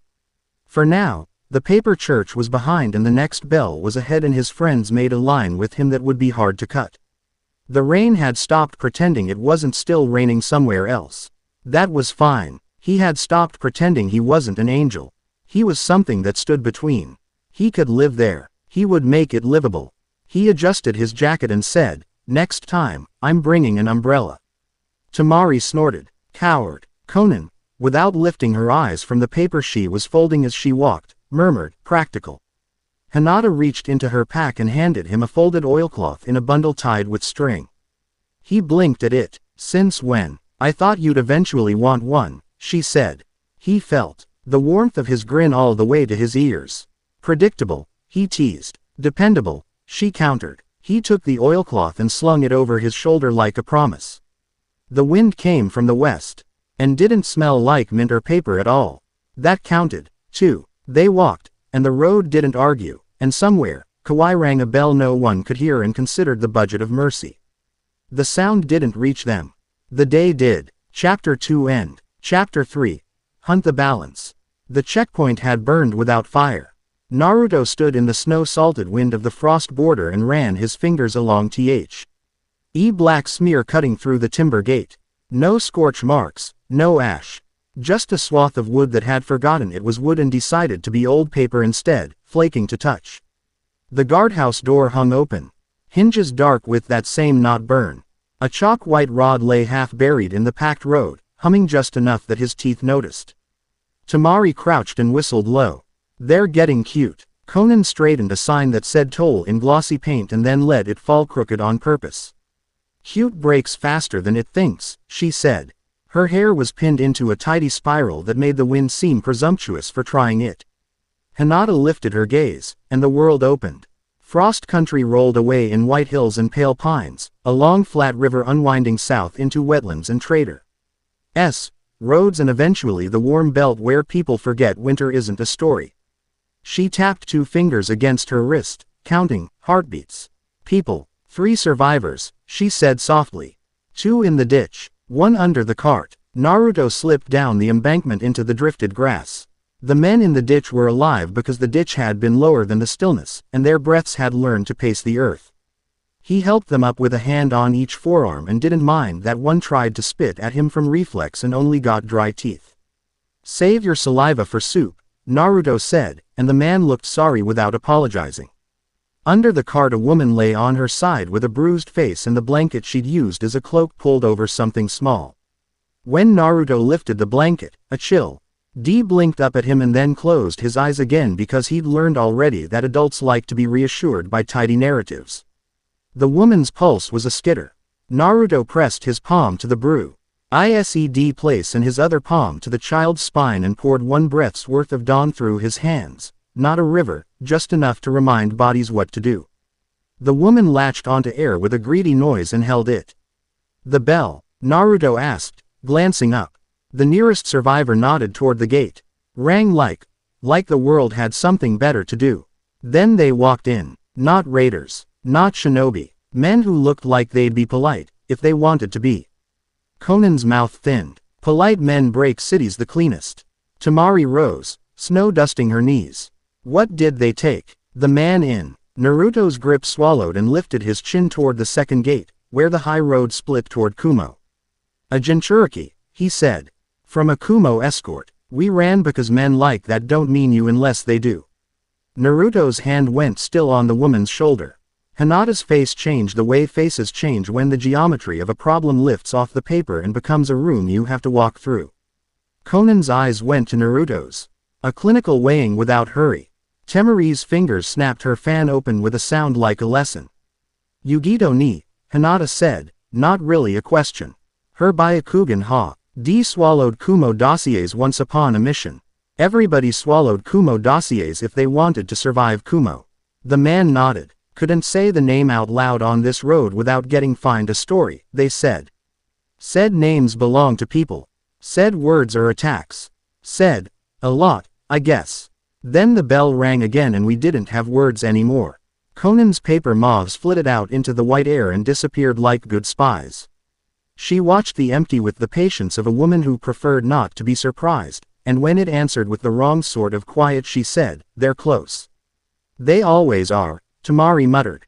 She tapped the chalk rod with the toe of her sandal and watched it turn ashy. Friendly reminder. Don't let those taste you. Hinata lifted her palm from the woman's cheek. "We need to move," she murmured. Naruto squeezed the woman's shoulder once. "You'll feel like you're falling later. It'll pass." He stood, rolled his shoulders like a man trying to avoid letting worry hang from them in obvious flags. And looked upriver where frost turned into river fog, and river fog turned into low cloud, and low cloud hid hills that remembered lightning. "A Jinchuriki," he repeated. And the word wasn't our fear. It was math. The sound of small bells drifted downstream, everywhere and nowhere. Naruto turned before he knew to and saw her on the road like a detail his bra. It had been holding off telling him until it would hit cleanest. A girl barefoot in winter, hem dark with melt, black hair twisted carelessly into a loop and held by a bone pin. She carried a bell in one hand, plain, old, ordinary in the way river stones are, and it made sound like breath does when someone you love is asleep. She smiled at Naruto with the candor of someone who has seen a thing and decided not to be dramatic about it. "You're walking on both banks," she said. "It's loud." Temari's fan flicked an inch open, and her eyes narrowed just enough for mischief. You always greet people with oracular nagging. The girl considered, nodding. When it applies, Shion, she added, to save them asking. She glanced at Hinata and Conan and didn't flinch. You're with him. That helps. She angled the bell, and the note went a hair lower. I followed this until it got hoarse. Her gaze swung back to Naruto. If you have to step across again, I can keep your feet from forgetting they're yours. You're a priestess, Hinata said.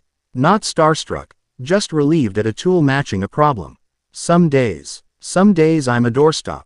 Shion's eyes softened, a small apology to Naruto for the joke landing too hard on the truth.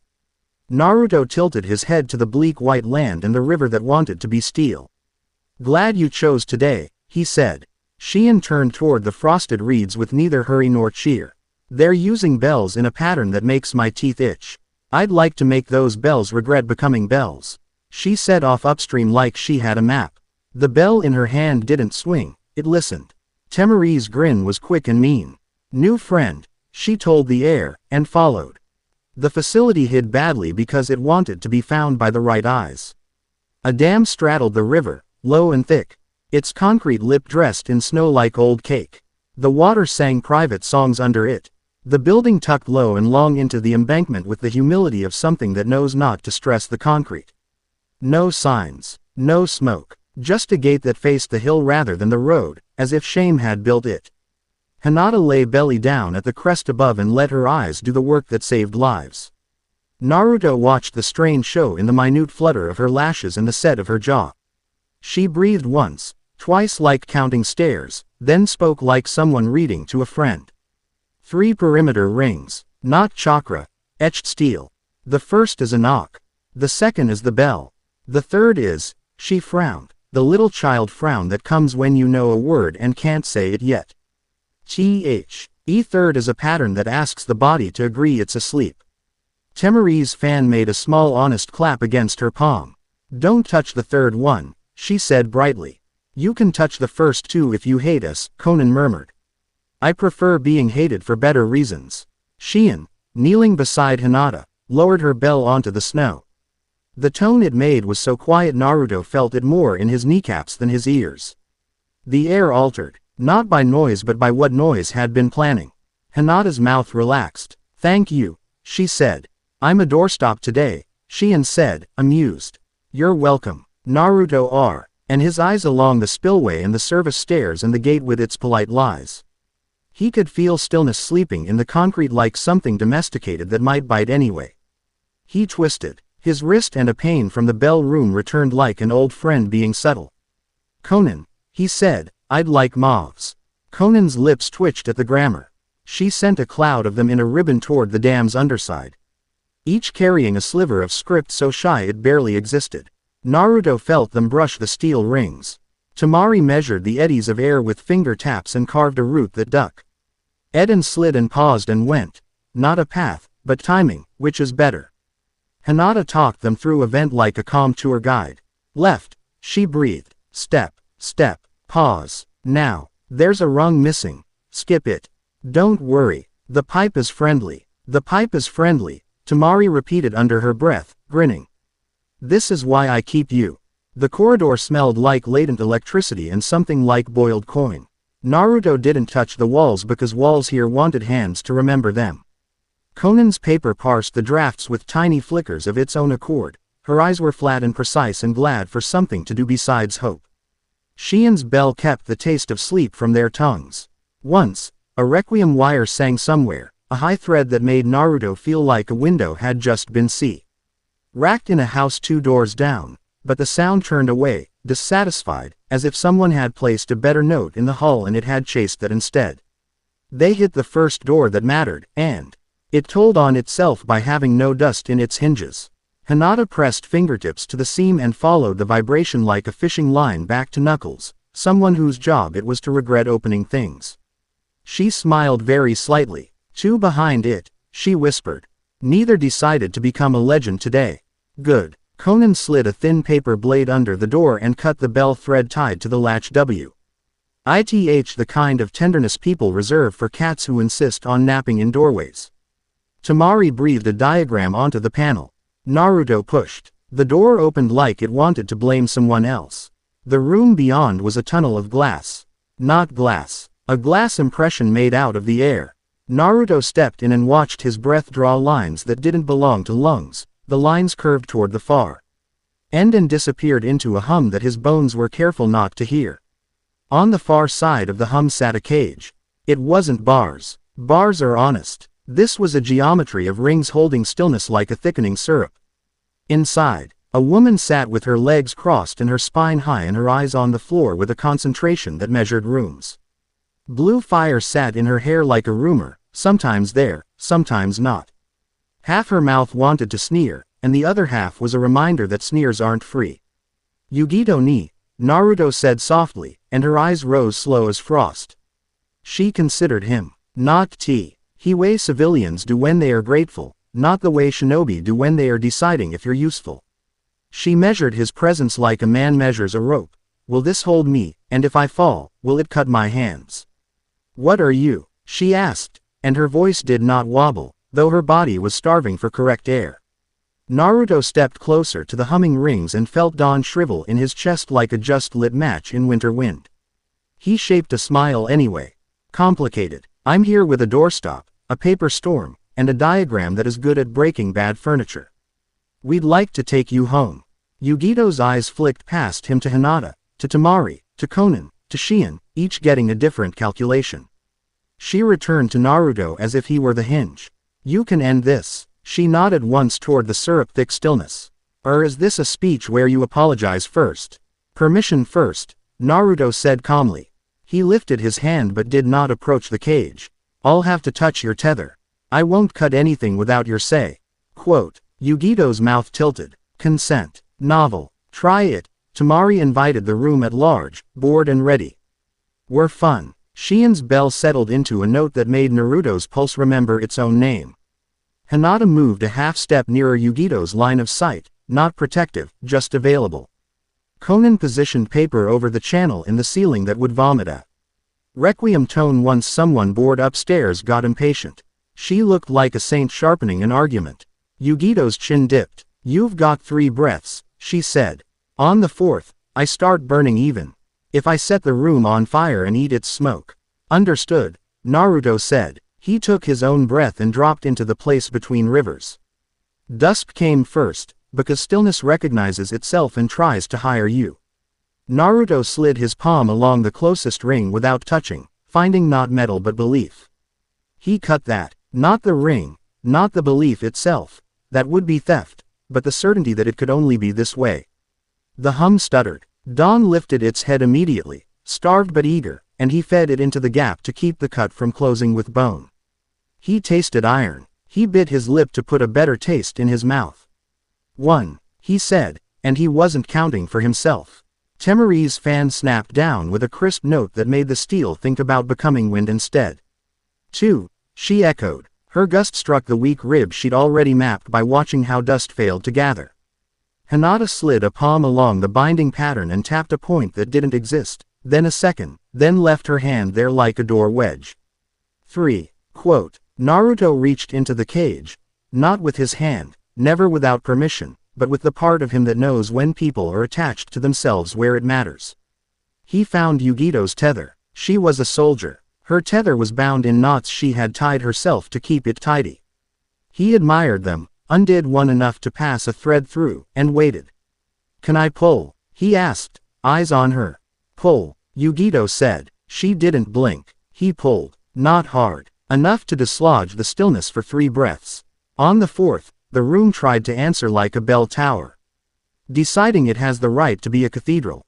Naruto let go of the hum and almost staggered because his dawn yelled at the sudden emptiness. He steadied on his heels. Now, he said, and Temari tore tea. He ring structure sideways with a wind that was the exact size of a doorway. Konan's paper folded into blunt paddles and shoved the dislodged stillness into a corner where it could sulk without thinking. Hinata's hand flipped and she pressed an invented point near Yugito's heart, giving the muscle a new opinion. Yugito's eyes flared. Blue fire ran up her arms like tide, then pulled back, unsure of what to burn. Alarms should have screamed. No sirens. No klaxons. The requiem array came on like a drawn breath, and the air went thin. Naruto felt it in his elbows and the hinge of his jaw, chord aft. Chord across the complex, answering a master tone that had no sound. The dawn in him collapsed into a coin. Dusk bubbled black around his knuckles, eager. He forced it tame. Wild cuts save no one, you can count later. Hooray! Conan said, almost admirational, and then, businesslike, Shion. Shion's bell rang once. It didn't argue. It placed itself. The notes braided nothing and something, nth. Room's desire to hold its breath faltered the way people do when someone else paces them. The array's drag lessened. Not gone. Bearable. The ceiling above the cage folded open in a way that walls should not do when they are sober. Kawahirata looked down from a window that had not been there, elbows easy on the sill as if he had wandered into a kitchen to watch someone cook. His mouth smiled without enthusiasm. You move well when you're greedy, he observed. Funny, Tamari sang back, not looking up. We were thinking the same thing about you. Shion's bell thrummed a warning. Naruto saw the sign, barely a tremor in the floor, and put himself between it and the others. He felt the stamp of the seal before it touched skin, a cool, meticulous violence that meant to separate him into categories: the boy, the dusk, the dawn. It wanted the boy to be reusable, and the rest to be filed under noise. Don't, Hinata snapped, but he was already moving. He caught the unbinding seal on his chest. It hit like judgment. Every bone in his body remembered the first time he'd fallen asleep in class and jerked awake to find his name being called. Every muscle tried to stand and sit at once. The dusk in him sprang up like a treed cat. The dawn went limp, trusting too easily. He made it not. He made it angry enough to hang on. The floor rushed up. He didn't feel it. He felt Shion's bell. 3 notes. Not magic. Not a miracle. Anchor. Wait. Boundary. Here. Here. Here. His chest stopped trying to be 2 places at once. He lay there with his hand on the cold floor and understood that anyone who said anchor was just another word for mercy had never stood in real wind. Again, Kawhi said, and pressed his palm to the glass. Don't you dare, Tamari said to the whole world, and blew the seal sideways so it kissed the corner of the glass and unbound a hairline crack from a place it had been hiding. The crack liked being noticed and ran. Conan lifted her hands like a conductor only. She knew the music for, and the paper around them became feathers, not sharp, not this time, just soft enough to make a space that falling things would prefer to land in. Hinata hauled Naruto backward. Why his vest with the unromantic efficiency of someone who has saved the same person too often to be sentimental about it. Shion's bell rode the second seal's echo like a man placing a lid on a boiling pot, not stopping it. Just daring it to be useful. Yugito stood up inside the cage that had stopped being a cage. She looked at Naruto. Not thanks. A report. 3 breaths, she said. Good pull. Welcome. Naruto wheezed, and pushed himself to his feet.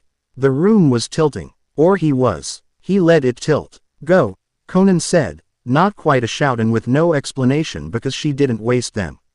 Pap. Surged and turned the doorway into a throat. Temari's whine shot through that throat like a birth. Hinata took point. She always took point when bodies needed to be accounted for. Shion counted beats instead of steps. And Naruto stepped on the beats because he trusted music more than gravity at the moment. Kawhi didn't look offended. He never did. He watched them scramble like a teacher whose favorites had chosen to fail the test for reasons he found intellectually stimulating. You'll tire, he called, conversational. You always do. Me, Naruto gasped, shouldering through a half-open door. Never. The array interfered with breath more than chakra, so they ran smart. When men rounded a corner with chalk rods held like invitations, Tamari met them first with a tweak in the hall's press. So their feet misremembered how to be friends with the floor. Conan's paper threaded itself through the men's sleeves and attached to rivets on the wall so their clever swings kissed their own shoulders. Hinata slid inside the falter and tapped wrists and temple points, and the men slept the kind of sleep that doesn't injure anyone's future. Shion steadied Naruto with her shoulder without making it a production. Yugito walked third in line, jaw set, holding the panic of not breathing under control with soldier's contempt. The main corridor bent, then knocked into a room full of pipes pretending they weren't there, then unbent. The array's tone climbed. Naruto risked one slice of the hum as it passed through a grid and fed it into the shield over Hinata's chest, which belonged to Konan, but had decided to be Hinata's for the day. The shield held. Hinata kept the count. Left here, she whispered, and turned into a stairwell that remembered both up and down. Down. The exterior grate. You mean the part where we pretend this place had a fire drill? Tamari muttered. They looked like men who plan for fires, Konan said. Yugito bared her teeth faintly. They plan to start them. We'll plan to leave, Naruto said, which passed for a strategy. At the last switchback, a bell tried to ring in their bones and Naruto cut it, hating the cut, loving the silence, saving the loathing for later. He staggered. Hinata's hand found his back. He breathed, because it seemed like something to do. They hit the grate. It was not locked. Naruto didn't ask himself whether they were being hurted. He already knew they were always being hurted. He chose to consider that an insult and responded with speed. Tamari lifted the grate like she was lifting a curtain. Konan's paper slid along the edges to keep the metal from protesting. Hinata dropped first into the culvert and landed light. Shion went next with a hop that made her bell ring a small satisfied note. Naruto followed. Yugito came last, then stopped, and went back up one step. She turned and breathed. Blue fire filled the stairwell like the ocean flooding a cave that had thought itself safe. It didn't burn the way fire burns.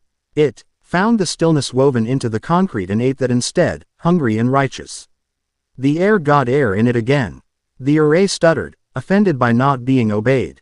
Yugito's eyes went predatory and bright, and then she was moving again. Smoke of a kind that wasn't smoke curling after her like a cloak. Out, into cold, into bright white, into snow that squeaked underfoot in a tone Naruto now knew he would hear in his sleep. The river climbed the spillway in glitter where the dam bled it. The culvert's mouth coughed them into tall reeds crusted with ice. Naruto crouched and put his bloody hands in the snow and laughed once, hard. Because sometimes it's that or scream. Hinata crouched too and touched her hand to his without pretending it was a joke. Shion's bell slept. Tamari shook out her wrists and looked angry in a satisfied way. Konan counted heads, found the number right, and let the paper relax like a flock roosting. Yugito stood apart with her fists clenched, blue drifting up and then down. A rider who didn't quite trust the horse yet and didn't need to. She studied Naruto as if she were memorizing the way he stood so she could decide later if she liked it. Thanks, she said eventually. Just that, clipped by breath. Naruto nodded once. We'll get you home. That made her mouth do a thing he liked. An almost laugh and an almost sneer having to compromise. I can find home, she said.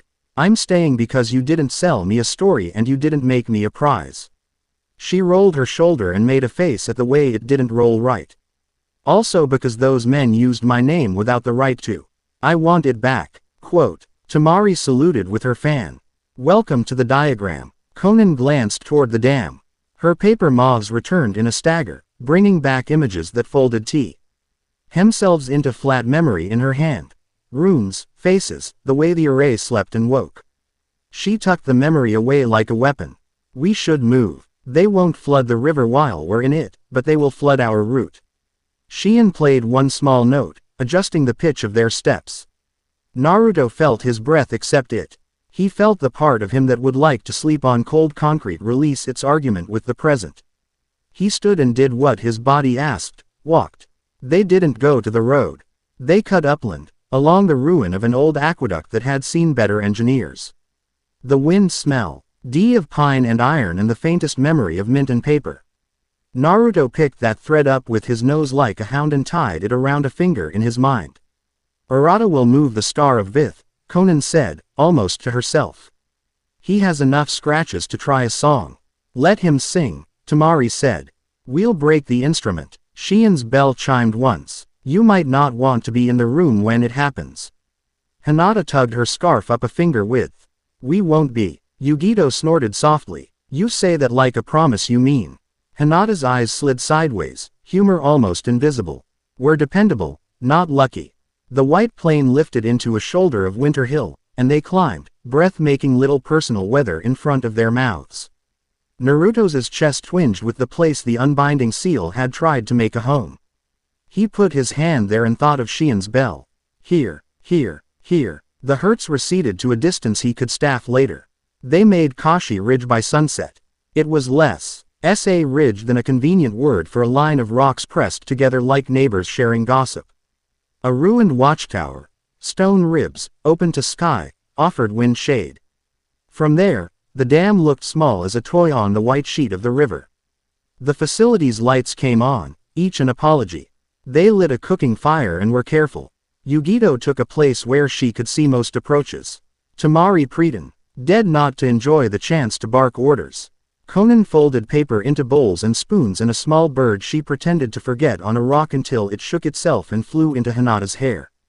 Hinata endured it solemnly because she knew it was a joke and she respected commitment. Naruto went to the edge of the tower and watched the world decide on its night colors. Conan came and stood not next to him nearby in that way of hers that made him feel observed and not judged. "You going to ask me the question?" he said without turning. Conan made a quiet sound that might have been amusement. "Which one? How I decide who to save when the cost is real," he said. "I wasn't going to ask." She leaned her shoulder to the stone. "I was going to tell you what I saw." He waited, because he liked good editing. "You treat costs like weather," she said. "You don't refuse to get wet. You refuse to drown. And you don't take anyone with you who didn't sign up for a swim." He exhaled, the laugh trapped there coming out as warmth. "Accurate enough." Conan's mouth quirked. "You want a rule for later. For when he makes you decide between ugly and uglier." He didn't pretend to misunderstand. "Yes, pick the thing you can live with right now," she said. "Not the thing you'll convince yourself you can live with in the morning. Mornings are liars. They make forgiveness too cheap." He turned his head. "Yo, you talk like someone who knows how cheap works." "I grew up in rain," she said dryly. "It washes everything. It cleans nothing." She gave him a level look, then added, more gently than she admits to being, "You did well." He snorted. "That a grade? A warning?" she said. "You will want to do better than well next time. Wanting is how we break." "Then I'll be boring," he said, and she did laugh, fully now, quietly murderous. "Try it," she said. Below, Hinata sat with Shion between them, heads bent over the bell.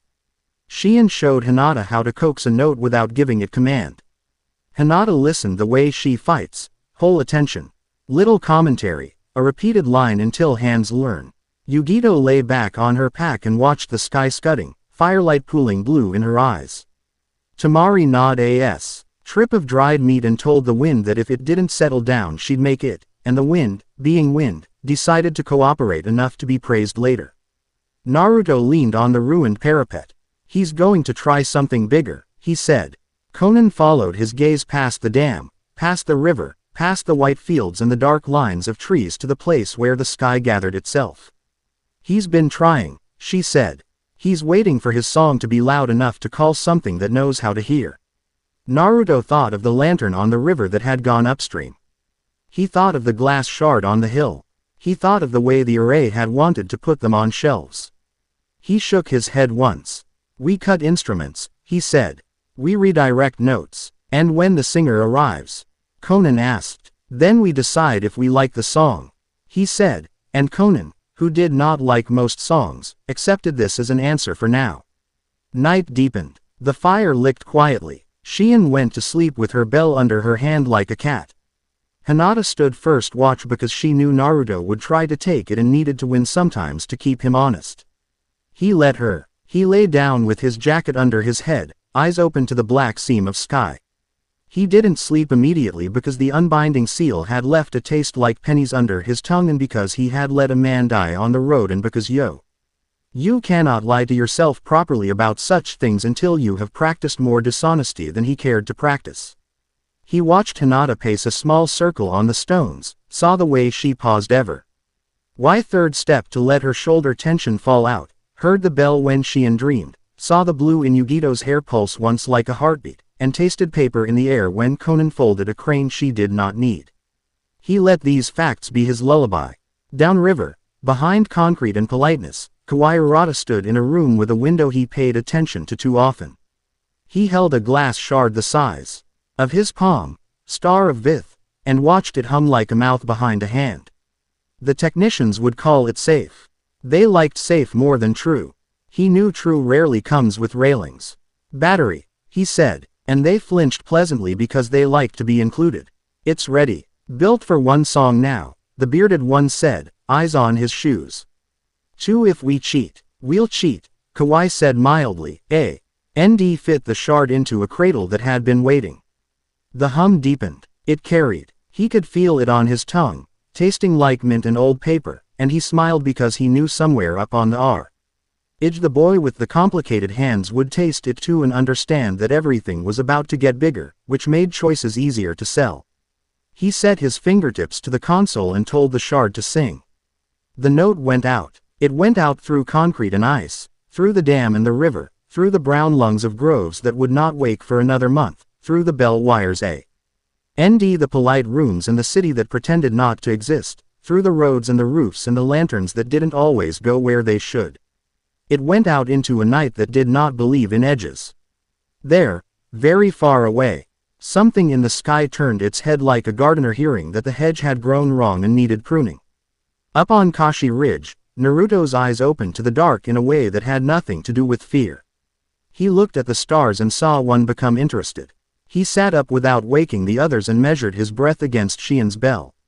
Here, Conan. No, she's sleeping anymore because she didn't trust things that called themselves quiet, came to the parapet. You heard it, she said. Heard it, he agreed. What will you do? She asked. He smiled like a boy who had decided to jump a fence. Same thing we always do, he said. Hurt the wrong things, heal the right things, and try not to be boring about it. She let herself smile back this once. Fine, she said, and the word held her ruthless approval for anything that saved something worth saving. The wind changed, just enough to confirm they hadn't imagined it. Hinata turned her head and met Naruto's eyes in the dark, and he felt steadied by the fact that her first expression was not panic but irritation that something had had the audacity to announce itself while she was on watch. Yugito's blue deepened. Shien's bell purred and then settled. The ridge held. The world didn't. He liked his odds anyway, because he had friends and 2 rivers and a list-maker boy in a church and a lantern wit. Bad manners and a woman in the rain who folds paper into weapons and bowls. Tomorrow, he said to the sky. The sky did not answer. It didn't need to. It had been called. Chapter 3 End. Chapter 4. The Orchard of Moons. Dawn arrived as if someone had pressed 2 fingers to the world's sternum and counted it back into rhythm. The snow on Kashi Ridge didn't sparkle. It listened. Naruto stood at the broken parapet with his hood down and the cold biting those stupid bits of ear that stick out no matter how you sleep on them. Below, the dam hunched like a thought under concrete. Far above, a star T-hat had no business moving in a sky this still decided to take an interest. The interest came down like a petal that weighed a mountain. Air leaned away. Pine boughs stopped remembering wind. Shien's bell made one quiet, annoyed sound, like a cat displeased by a change in the furniture, and then settled, because it understood the utility of data. A man stepped onto the ridge where the path did not exist. He had the kind of face you only notice after the house has been cleaned. Nothing out of place, nothing lingering, pleasant as a fresh white wall. His hair fell in an orderly line. His clothes were a gardener's, white, simple, meant to be washed often. He could have walked into any village on any market day and asked for directions without making anyone reach for a knife. 2 currants, he said, as if greeting a plant he'd grafted years ago and now found thriving. His eyes flicked over Naruto like pruning shears. How did your root split? Temari's fan snapped half open with a sound that always made Halls learn manners. Polite invader, she muttered. New favorite category. Conan's hands remained at her sides. Her paper rustled like distant rain. She didn't reach for a weapon, which with her was the same as drawing one. Hinata stood shoulder brush close, eyes open to the bone. Naruto felt her attention tracking not just the man but the shadows that didn't commit to being shadows around him. Yugito's blue smoldered like a banked kiln. Name, she asked, not because she needed it but because she appreciated the ritual. Amatsura, he said, as if that answered all reasonable questions. His gaze held Naruto the way a craftsman considers wood grain. I am here because a song told me a hedge had grown. Creative. That's one way to say, you rang our bell, Tamari said, spitting a bit of jerky into the snow as a libation to sarcasm. Kawai Arata was not present, but the mint and old paper signature of his work threaded the scene the way a recipe clings to a kitchen long after the pot has been scrubbed.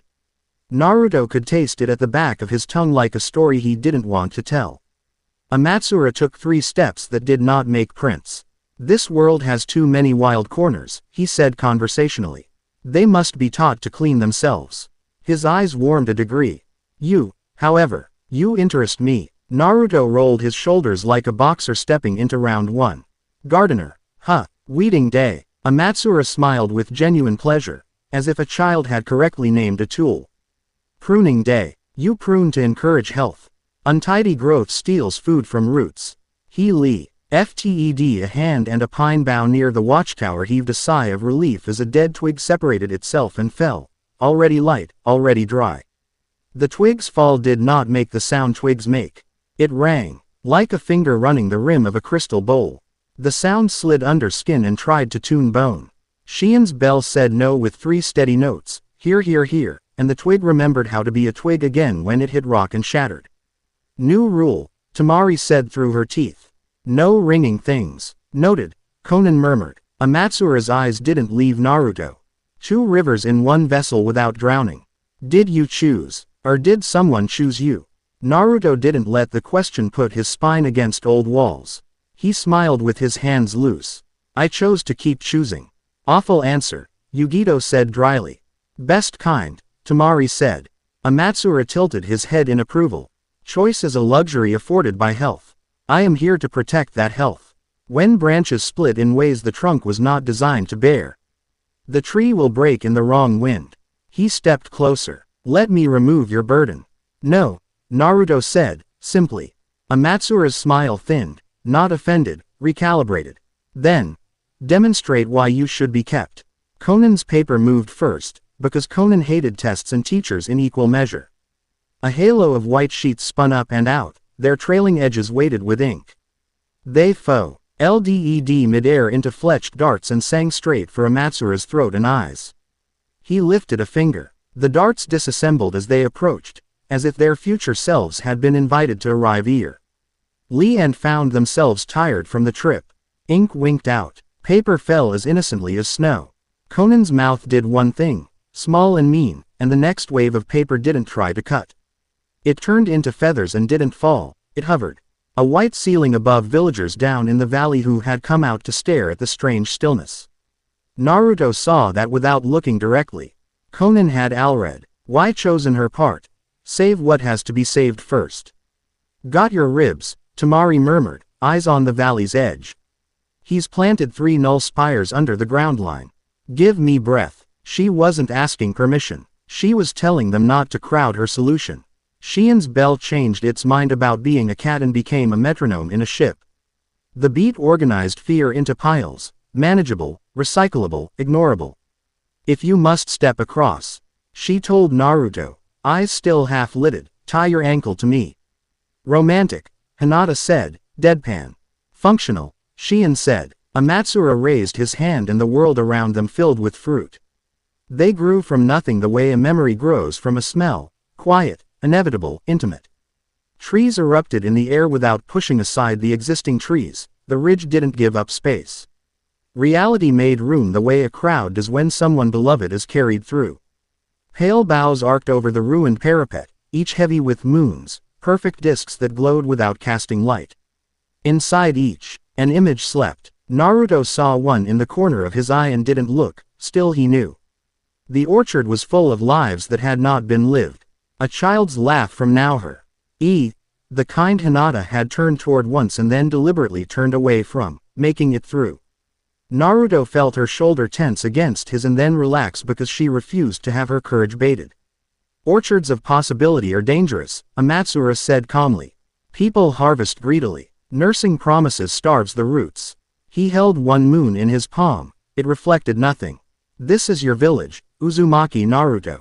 You walk its streets and men greet you with open hands, and your stomach never scars from hunger once, and you are nothing special and that is the joy. Naruto laughed, clean and unkind. You think that tempts me? Amatsura considered him. A micro-shift acknowledged ground lost. Fair, he said. The moon was gone. Don't look, Hinata murmured to no one in particular and everyone. Her hand slid to Naruto's sleeve and found cloth. Her present was adamant. Please, Tamari added, voice gone distant with math. Some of us are busy breaking the legs out from under his stage. Naruto didn't look. He stepped forward because Amatsura had stepped forward and because you answer a gardener's shears with a fist only if you can be precise. The first cut came in silence. Amatsura simply wasn't where he had been. He was near Naruto's shoulder and something fine and invisible whisked past Naruto's cheekbone with a thread sting. The possibility of a scar bloomed. Naruto cut the future before it grew a stem. Dusk bunched in his fingers like a black stitch, and he pinched, just where the thread thought it would tie off inside his skin. The itch stopped. Interesting, Amatsura said, genuinely pleased. You cut intention. Only ugly kinds, Naruto said. He moved, and the dawn in him moved with a little shiver of annoyance because Dusk had gotten the first sip. He didn't apologize to it. He strung it into his next motion. He stepped into Amatsura's space and put his palm toward the man's sternum not to strike but to offer. Exhale, breathe, return, then yanked that breath away at the last instant. The flow bucked like a river asked to run upstairs. Amatsura didn't flinch. He simply plucked Naruto's offered inhale from the air and set it back in Naruto's chest, perfectly. Like a coin placed on a child's ear and retrieved behind his knee. I like teaching, he said.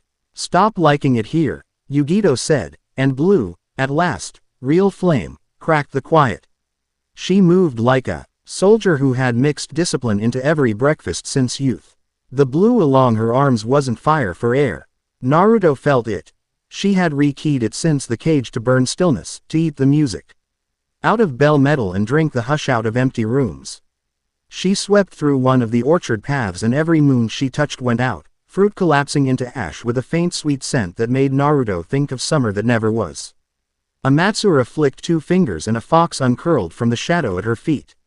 It wasn't a tailed beast, it was a suggestion of one, drawn from Naruto's story and G.I. Ven muscle by someone who can read and disdains leaving the book alone. Its grin was all needle.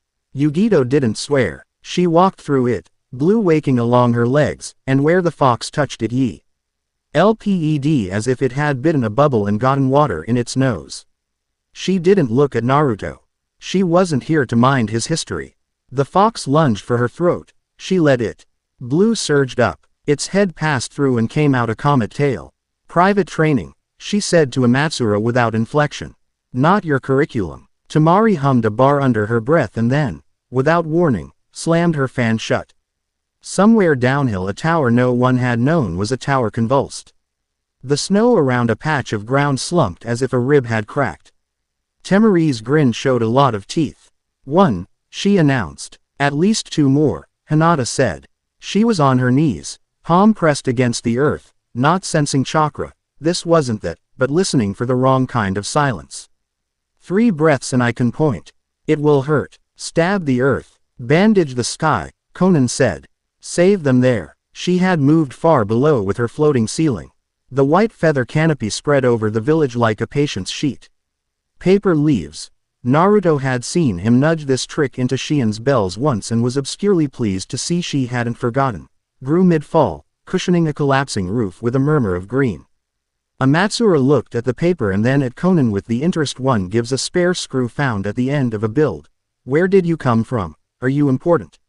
He lifted his hand and trimmed a memory from the air. A woman in the village straightened and forgot, kindly, to be afraid. Stop cutting people without asking, Naruto said, and went at him properly. Dusk wing. The thought came before the light. It wasn't wings. It was how his shoulders felt when he committed to ending something. Lighter, harder, a geometry angled for dropping. He caught Amatsura's pruning shears, whatever invisible thing they were, with the plane of that thought and let it bite there.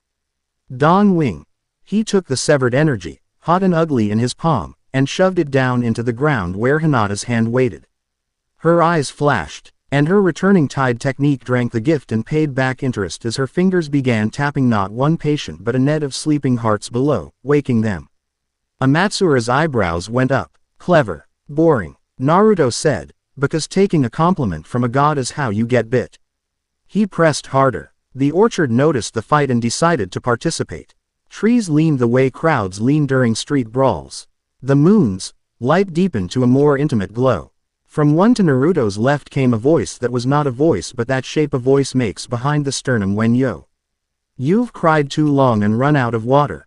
I could have been your mother, it said, no threat, just the knowledge of it like a warm blanket. Naruto did not look. He cut the thread that carried that warmth to his ear. Then stitched that thread into Hinata's palm instead. Hinata bared her teeth. Don't, she said, and then felt what he'd given. Not the temptation, not the lie, just the heat. Her eyes softened like a woman discovering a sunbeam on a cold floor. Fine, she said, understanding, and her fingers flew. Two of the moons above them decided to be helpful. They drifted lower and became masks, thin white, blank, pleasant. They kissed Naruto's cheeks as they passed, trying to write on him. He let them. Then he took the ink back out of them and put it into the snow at Amatsura's feet. An ankle of ice thickened. It held Amatsura for a breath. That breath was all Temari needed to break the second tower. 2. Temari barked, flushed now in a way that didn't belong to weather. Amatsura glanced at the ice as if noting a child's experiment with gravity.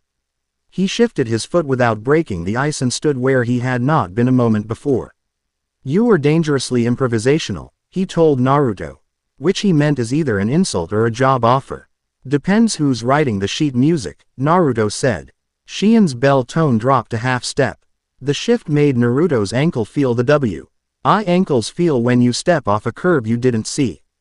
His stomach left him for a moment then settled. He realized belatedly that Shien wasn't steadying only him, she was steadying the orchard.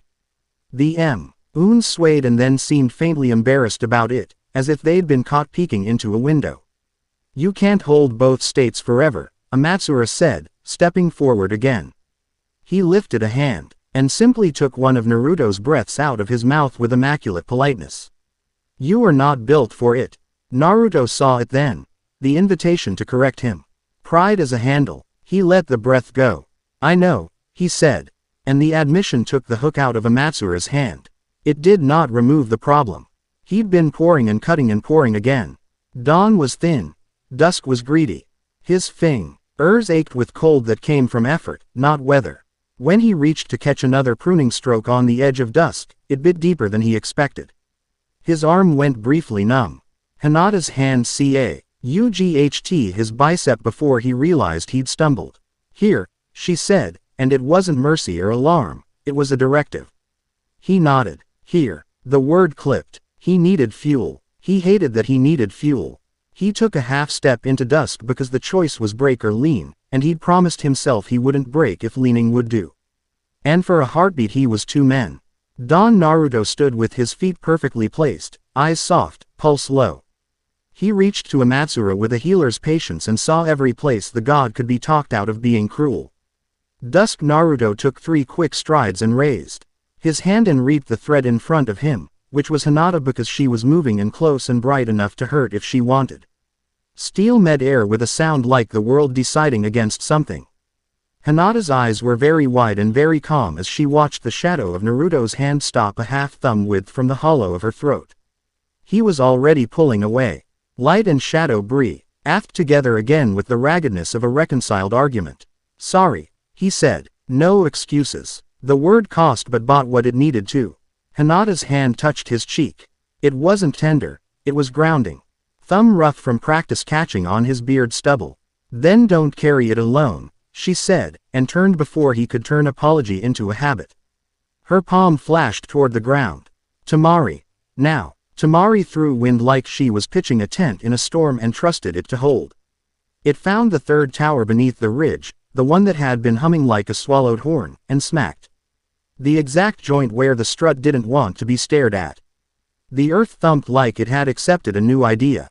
3, she yelled, as delighted as a child who has correctly pronounced a difficult word. The orchard reeled. It wasn't an illusion collapsing.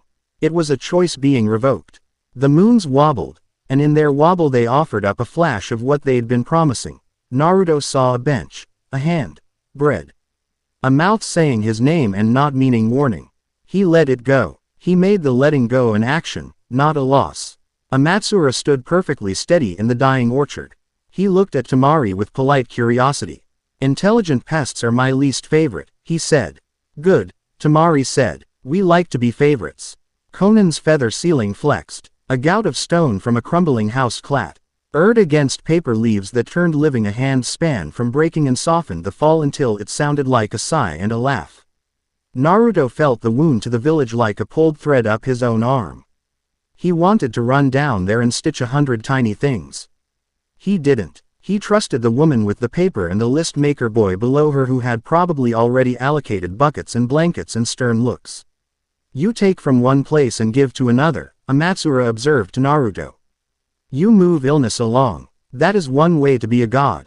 Neat you think I'm a god, Naruto said, "'Cause arguing with a wrong premise is a chore. I'm a neighbor. Neighbors gossip," Amatsura said. Gods make decisions. Naruto lunged. Not wild. Calculated. He drew a pruning strike into the plane of his dusk wing, not a real wing. Just that angle of shoulder again, and let it bite into that hard place until pain woke clean and honest. He caught the severed potential in his other palm, white-hot, deadly. Meant to erase, and rammed it sideways into the air between them where Hinata's returning tide and Shien's bell tone had been weaving a lattice nobody could see. The energy met that net and did not fail, it changed job. It unfolded into something alive. Not a blast of health. No such thing exists. It became capacity. Breath reached further. Twitching muscles remembered steadiness. A roof B.M. somewhere managed one more minute of integrity. Conan's paper didn't have to be feathers anymore, it could be paper again without guilt. Amatsura's eyes actually widened. Cycle, he said softly, as if pleased to see a familiar plant growing in foreign soil. He didn't call it weave. You never give names to things not yours unless you mean to steal them later. I catch ugly and reuse it, Naruto said. Recycling. Very green. He was panting now, he realized.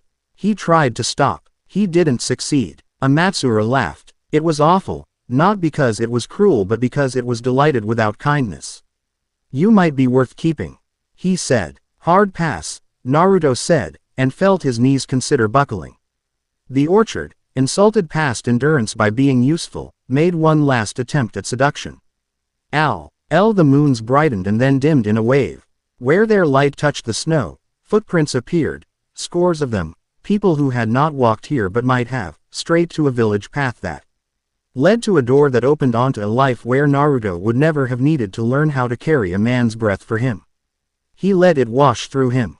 It hurt a little, like cold. He counted. 1, 2, 3. He thought of Hinata's thumb catching on his stubble. He thought of Yugito's blue re-keyed to burn the right harm. He thought of Conan's paper learning leaf. He thought of Temari's laugh under a diagram. He thought of Shien's bell playing the word here like it was a hymn. He chose them again. Enough, he said, and cut the light at the orchard stem. Trees vanished as if embarrassed. The ridge was just a ridge again, with stones and trampled snow and Konoha green breath rising from people who had not died. Amatsura glanced down at a bough that wasn't there anymore as if disappointed in the quality of the orchard. Not the outcome. You remove tools, he said. Very shinobi. You walked into our yard, Temari said. Be glad we didn't charge a gate fee. Temari, Hinata murmured, reproving without heat. Yugito brushed a speck of non-existent ash from her shoulder. The fox fragment lay where it had run into blue and slept now, coil unwinding into smoke that wasn't even that. Are we done being tested? She asked the air. For now, Amatsura said, and that was worse than yes. He planted his hand on the air as if it were a low wall and stepped up. Gravity lost interest in him. He looked down at Naruto with a gaze that wasn't contempt or kindness, it was measurement. You've tied mortality through your power already, little hedge, he said. Keep doing it. If you don't, I will treat you as fruit. You talk a lot about fruit for a guy who likes pruning, Naruto said, because the alternative was stare. Amatsura's teeth showed. Fruit is proof the cut was correct. He looked deep past Naruto to the horizon where the dam glittered under thin sun and where, under it, a room warmed up a shard of singing rock. Someone below believes they are clever. Their song interests me less. It lacks courage. His eyes returned to Naruto. Yours is ambitious. He lifted 2 fingers in a farewell not invented in this country, and then he was gone. Not vanished. Simply not responsible for being here anymore. The ridge remembered how to breathe. The pines ratcheted back into sound.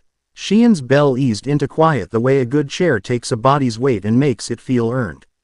Naruto didn't fall. He sat very carefully on a rock and rested his elbows on his knees and gave his breath time to catch up, the way men who intend to keep doing a thing for a long time do. Temari leaned her fan against her shoulder and blew hair out of her face in one impatient puff. Hate him, she announced. 10 out of 10. Conan glanced toward the village. The paper ceiling dissolved and fell as ordinary weather. Screams were down to the reasonable number. We need to check the injured, she said. Hinata was already on her feet. She touched Naruto's shoulder, a tiny pressure. 5 minutes with water, she told him, bossy. And when he nodded without blinking, she gave him a narrow smile that said good choice and walked away with Shien. Yugito turned a wary look on Naruto and then gave him a short nod. It contained a promise. You almost cut her, she said, and made it not an accusation but an observation to be remembered. I know, he said. He stood, unsteady for 1 second and angry at it the next. And I didn't, and I won't. Yugito's mouth did that compromise again, and she let it stand.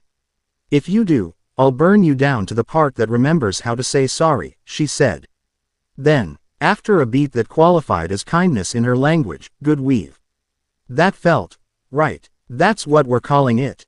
Temari asked, amused. I'm not calling it anything, Yugito said. It's what your body did. Names are what you use when you want to own a thing. Write that down, Conan murmured as she passed with a roll of bandages Conan had made out of paper in refusal. Names are cages with good lighting. They went down into the valley. It was, in the way of aftermaths, both better and worse than it could have been. A roof had caved. 3 ribs, a woman's shin. Hinata worked through THM with the kind of focus that makes the world feel smaller and kinder than it is. Returning tide tapped and coaxed hearts, not in spectacle, in stubbornness. Every time Naruto moved to help, she moved her hand so that he would have to cut less to give more, and he realized she was protecting him not from an enemy but from the erosion of his own habit to solve. He took the hint. Conan knelt by A.B. Oi, who had crawled under a table and refused to leave it out of principle. She turned the table into a tent with 3 folds and called it a fort, and the boy emerged, satisfied with the semantics. Mari did inventory with a local grandmother who clearly had already done inventory and needed an equal to argue with. Yugito patrolled the lanes like a cat pretending not to be interested in rats. On gave her bell to a man who couldn't keep his hands from shaking and told him to hold the note for her, inventing usefulness and therefore dignity. Naruto found a spot by the river where the bank had held and squatted there. He eased his hands into water so cold it burned. The cut Amatsura had left in his arm stung like a complaint. He kept his hands submerged until the ache stopped feeling like a demand and started feeling like a fact. Hinata found him there. For a time they watched water go about being water, which would remain the most honest thing available to them. I overextended, he said finally. It sounded like a weather report and felt like confession. She said, not disagreeing. The corner of her mouth tilted.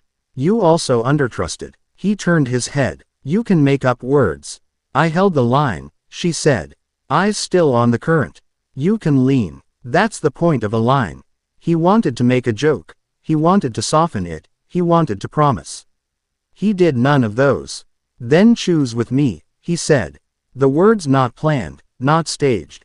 Hinata's exhale was almost a laugh and wasn't. She shifted half an inch in the grass so their shoulders touched. Always, she said. It was maybe not an oath. Oaths are loud. This was practical. They sat with the river. A lantern drifted around a snag and slipped through the slower water like an errant thought returning to a conversation. Naruto watched it go. It did not turn upstream. Small mercies. Some weirdnesses prefer surprises. Up on the ridge, Temari shouted at the wind until it agreed it could be less north. Yugito pretended she didn't enjoy scaring a pickpocket into repentance. Conan reorganized the church in a megachur from here by writing a letter that folded itself into 5 letters that folded into instructions disguised as origami. Shion shook her bell and murmured a blessing with more humor than reverence and absolutely as much love. Kawaii Arata considered the same river from a room that hated windows. He touched 2 fingers to a console and listened to the Star of Vith murmur to itself like a child almost asleep. He had felt the gardener arrive. He had seen his towers trip and his array stutter and his bell clapper crack. He wasn't angry. Anger wastes weather. Cycle, he said to the shard of glass in its cradle, letting the word fog it. He catches cuts. He smiled. We'll make him catch the wrong one. The shard hummed back. Content as a tool. That night, after the lists were made and the worst roofs were propped and the children scowled their way to sleep like victorious generals, the Te lay under a patched canvas that had been a sail and before that a promise and listened to each other be alive. Yugito spoke into the quiet because she didn't like quiet when it thought it had one. What happens when he comes down fully? She asked, like someone putting a knife on a table just to see if anyone else knew what it was for. Naruto stared up at the canvas where last light made a square of not quite dark. Then, he said, hearing the word fall into the bell Shion had left nearby like a pebble into a good pond, we bind him to the same rules as us. Tamari snorted. Tie a god to a clock. Delicious. Conan's voice was level from the dim. It will cost. Everything does, Naruto said. He found Hinata's hand and didn't make meaning of it for anyone else. Dependable, she murmured. Predictable, he said, earning himself a soft sound that might have been her trying not to laugh. The ridge kept its counsel. The river refrained from applause. Naruto slept like a man who'd been given permission where he needed it and planning where he wanted it. In the last minute before dreams took over, he saw a moon lodged in a branch over water. It pulsed once and then dissolved, not into nothing, but into motion. Which is better? Morning would require a plan. Morning would want breakfast they did not have. Morning would bring letters, and bells, and men who liked drawers. Morning would bring Amatsura back, sooner or later. Wearing politeness like a blade harmlessly sheathed. That was fine. Naruto had neighbors, and a doorstop, and a wind diagram, and blue fire rekeyed for the right enemy. And a paper saint who called ugly by its name. He had a line to lean on. He had a weave he had not named. He had a river and a choice and the simple luxury of hearing himself breathe. Tomorrow, he told the canvas, and slept. Chapter 4 End. Chapter 5. Choose what lives. The festival lanterns stopped halfway up their strings and hung there like they'd been surprised into politeness. Naru, too, was in the market square arguing with an orange seller about the price of rain when the air went thin.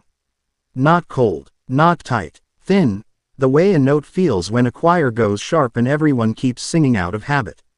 A pair of children stood on a stall bench to tie their wish lanterns to a line and froze, arms up, mouths soft O's. The old man who rented the hooks for lanterns stared at his own NDS like he'd misplaced the trick of closing them. Net, Hinata breathed beside him, eyes wide and calm as she watched every heart for 2 streets falter in unison. Her hand found his sleeve as if to say don't spend until we know the bill. All along the rooftops, sound fell and cracked. The world hushed the way it does right after someone drops a plate in a kitchen. Shocked, guilty, waiting for a shout that doesn't come. And then, under it, a tone, a low, obedient hum, wove through the square and made the edges of Naruto's teeth itch. Conan had warned them exactly how this would arrive and had done it without adjectives. Tamari had called it a net because nets are made to be cut if you know where not to cut. Shion had held her bell and said nothing and every nothing had been useful. Yugito Ad stared at the sky and told it to try her. The first woman to fall didn't hit the ground. Naruto was moving before he knew he had moved, one palm up under the back of her head, the other flat on her sternum. Not chakra, not a technique with a form.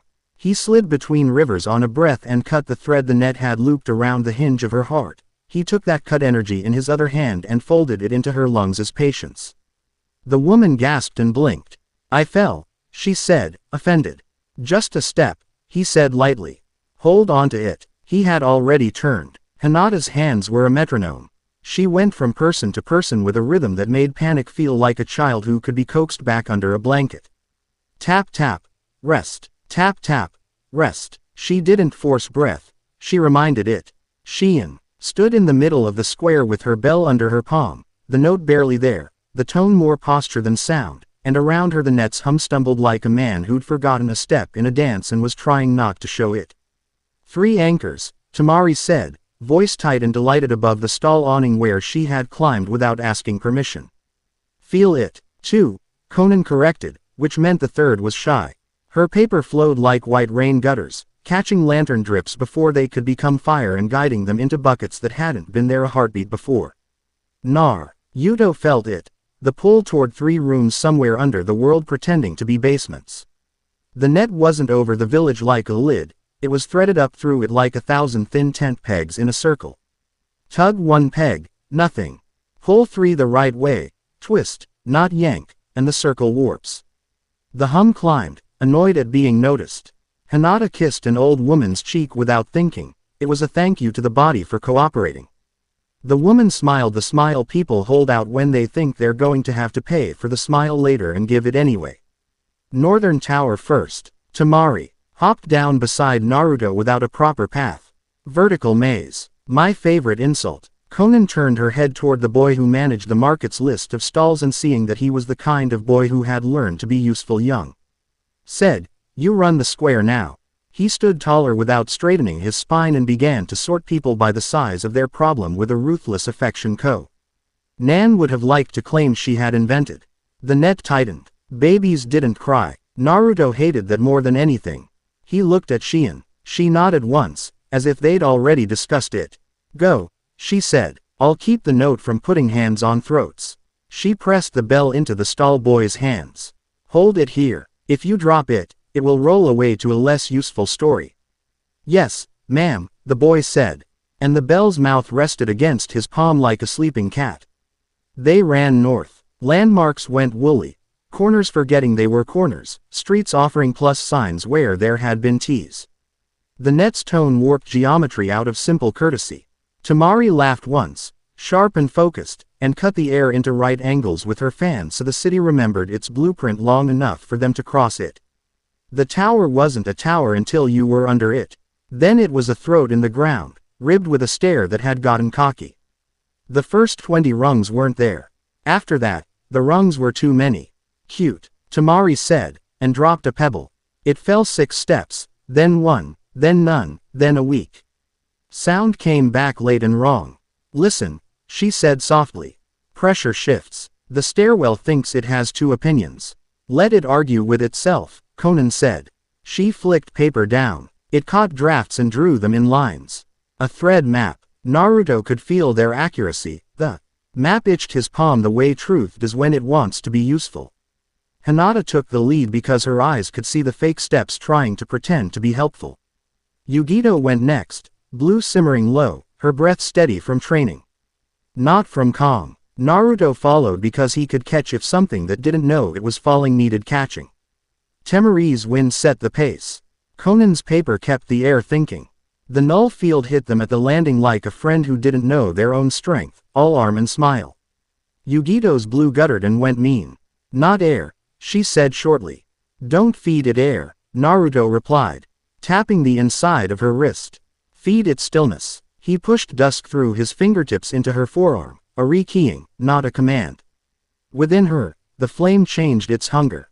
She grinned without teeth and let it burn. The field swallowed its own song and choked, confused. 3 doors waited at the bottom like choices in a story that wants to be clear. Hinata didn't even flinch at the trap. Left is loop, she said. Right is pit. Middle is a lie. Go right. It will pretend to eat us. Don't let it. Best orders, Tamari said and stepped into the dark. They fell. They didn't fall. The sensation had manners enough to look like falling. Conan's paper widened beneath them just enough that gravity chose negotiation over hard currency. They slid along a wall that kept trying to not be a wall and landed in a room where the air had been taught to hold its breath until someone said it could let go. The anchor sat at the center, a spire of fused bells hooked to a fr. Aimwork that hummed dutifully without chakra, without electricity, without admitting its true diet. Ugly, Conan said with professional disgust. Fragile, Tamari corrected, eyes bright, and then, quick and giddy, let me. Hinata stood 2 paces back and stared through the spire into the network of not airs it conducted. 2 notes, she murmured. 1 public, 1 meaner. Cut the mean one, Naruto said. Can I? No. Her mouth tilted. Should I? Yes. She pressed 2 fingers to a point on her own throat as if reminding her voice it had options, then reached out with her other hand and tapped the spire knot on a bell. Not on a seam, but between, there, she invented a point. It existed to oblige her. The hum hiccuped. Tamari brought her fan down in a clean diagonal. The spire cracked. D at the joint that had been convinced it was nobody's business. Yugito exhaled a thin line of rekeyed blue that ate the silence off the metal and left honest ringing, which is easier to break. Naruto. O slid dusk into the crack. Not to widen it, but to make the idea of being one piece feel silly, and the tower sagged into a collection of now useful future scrap. 1, Tamari said, pleased. Naruto breathed and hated that he had to. Hinata's fingers curled into his sleeve and then let go without making meaning out of it for anyone but him. When they came up out of the ground, the square was worse. The net had pulled tight. The boy with the bell stood braced over it like a sailor in a gale. Shion had both hands on his shoulders, eyes closed, her tone under his like a woman humming to keep a kai. LD asleep in a house where someone is dying quietly upstairs. The lanterns, which had refused to ascend, had drifted midair into rows like a glowing crop that wanted harvest. Under the rows, people stood in neat lines that had not been there. Eyes open, not seeing. Field, Hinata said, and she did not mean the lanterns. He saw it then. Not just people, not just held breaths. Threads stretched between the lanterns and the still bodies.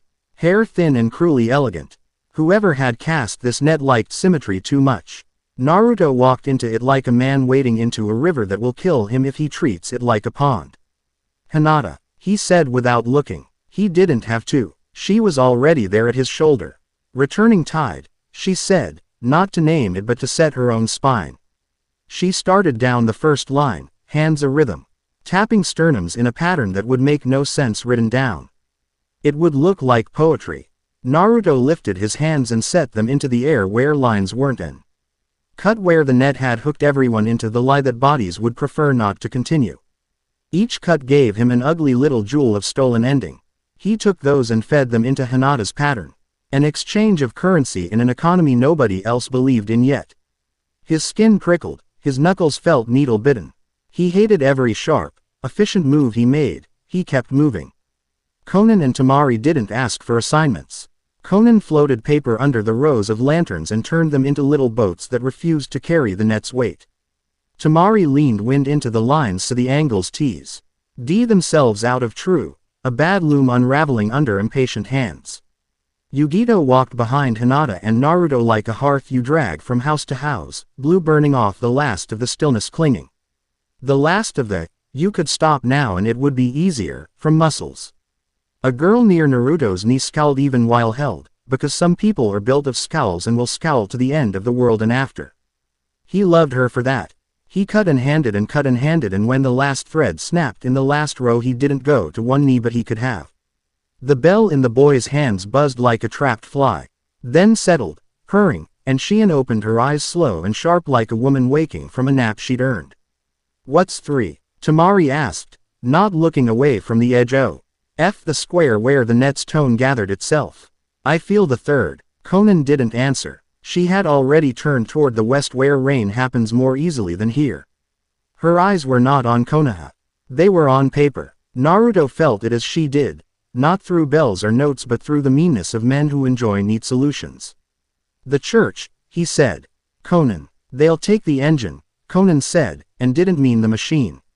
She meant the orphans. Let's go. Konoha would stand for a breath or 5 without them.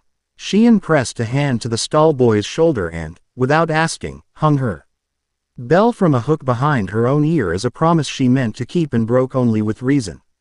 Hinata looked at Naruto. He nodded. She moved with him. They ran through country that refused to be only one country.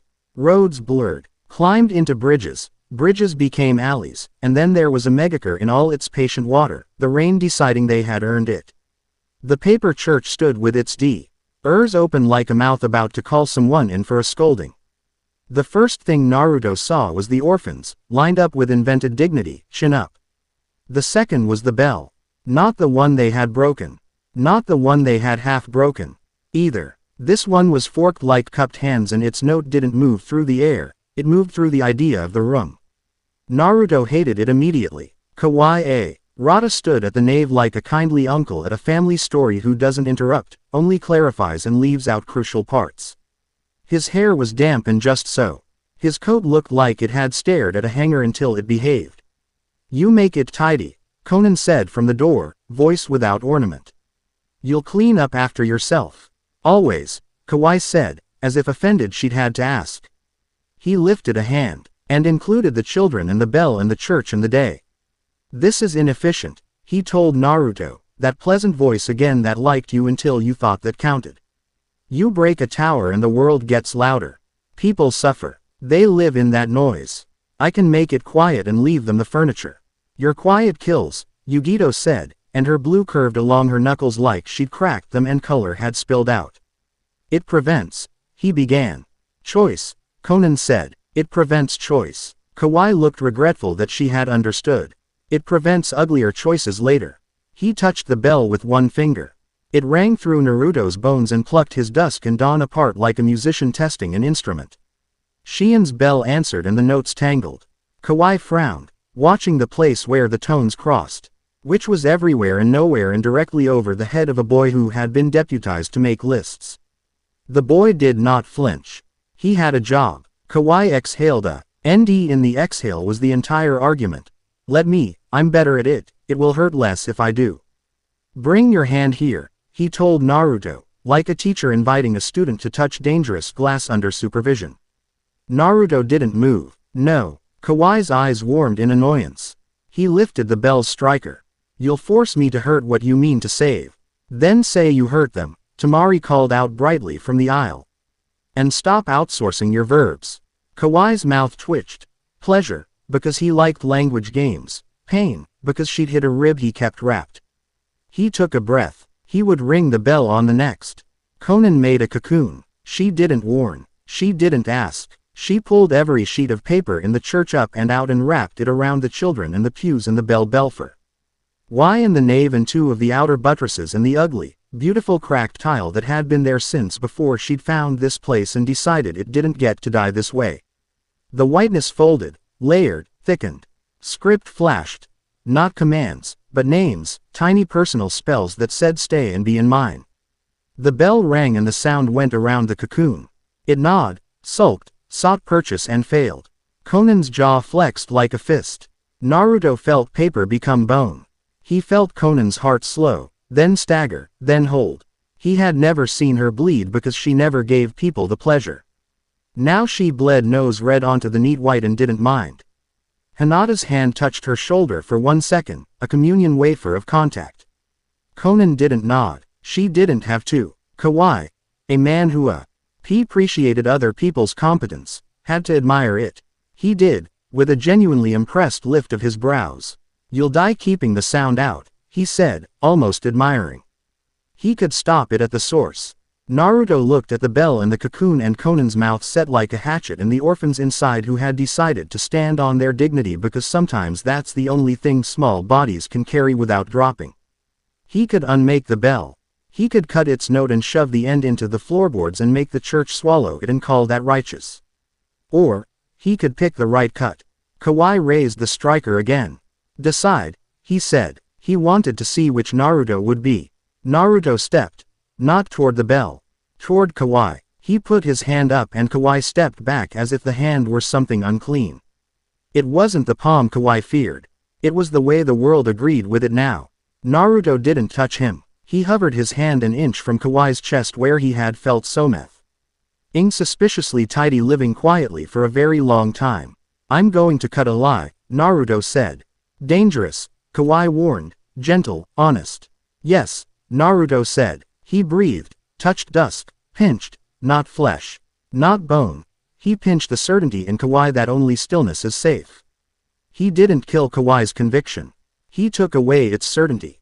The belief still lived, it just had to argue for itself like everyone else's does.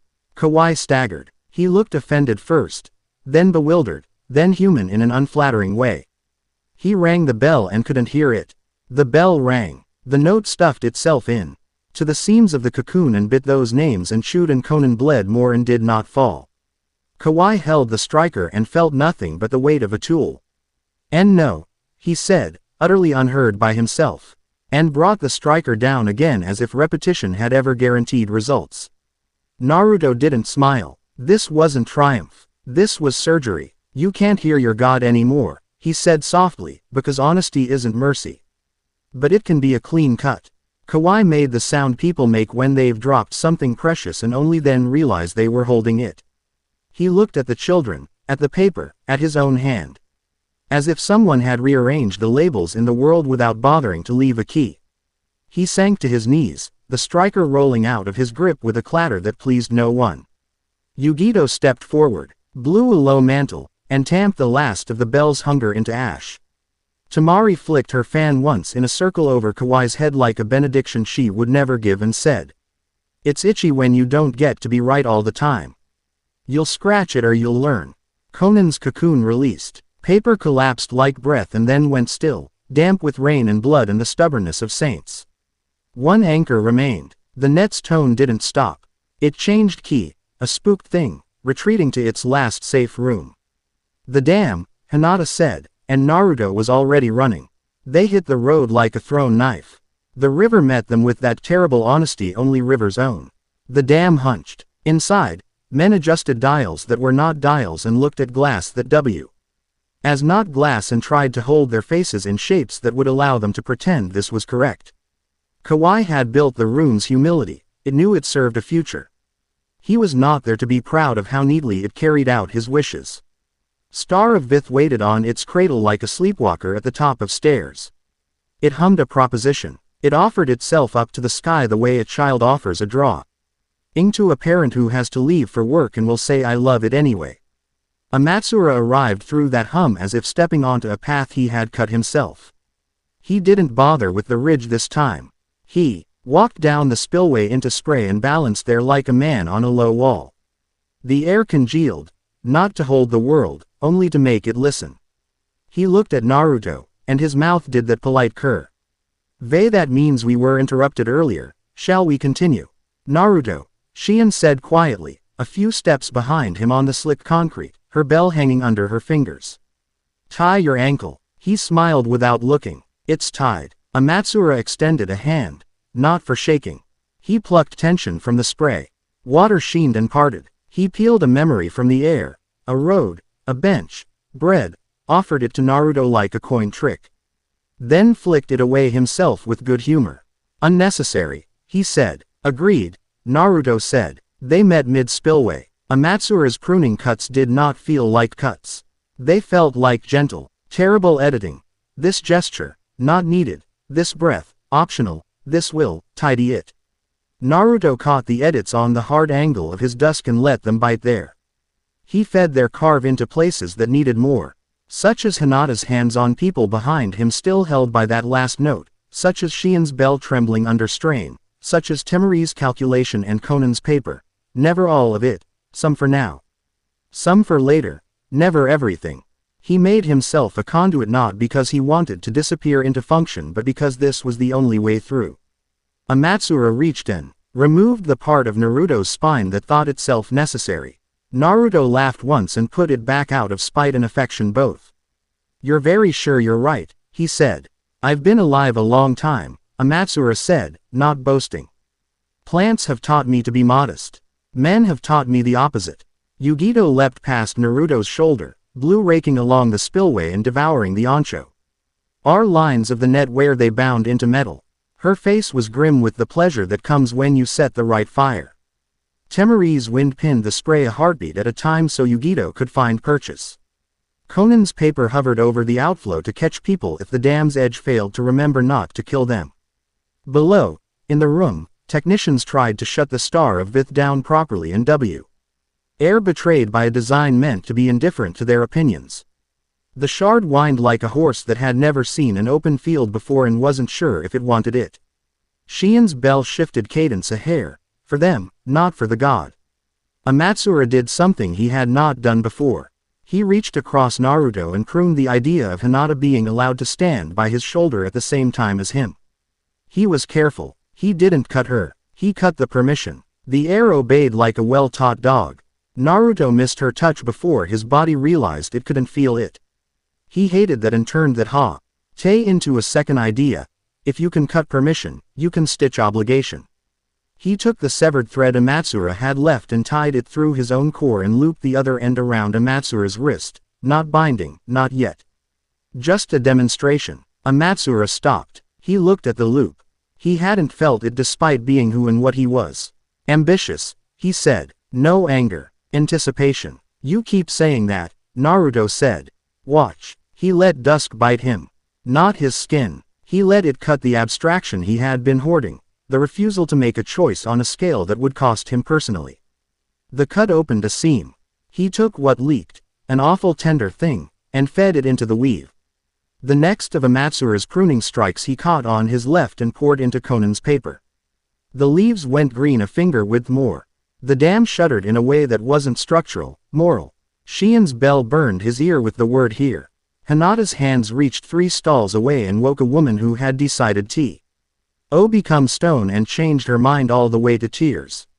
Yugito's blue clawed 3 anchors off the spillway and hurled them into the river where they sank and stopped singing. Naruto's vision went dark around the edges. He saw upstream. The lantern that had gone against the current days ago flashed in him, stupid stubborn little light. He remembered Konan saying mornings are liars. He remembered Temari telling the wind to behave. He remembered Kawai's empty hearing.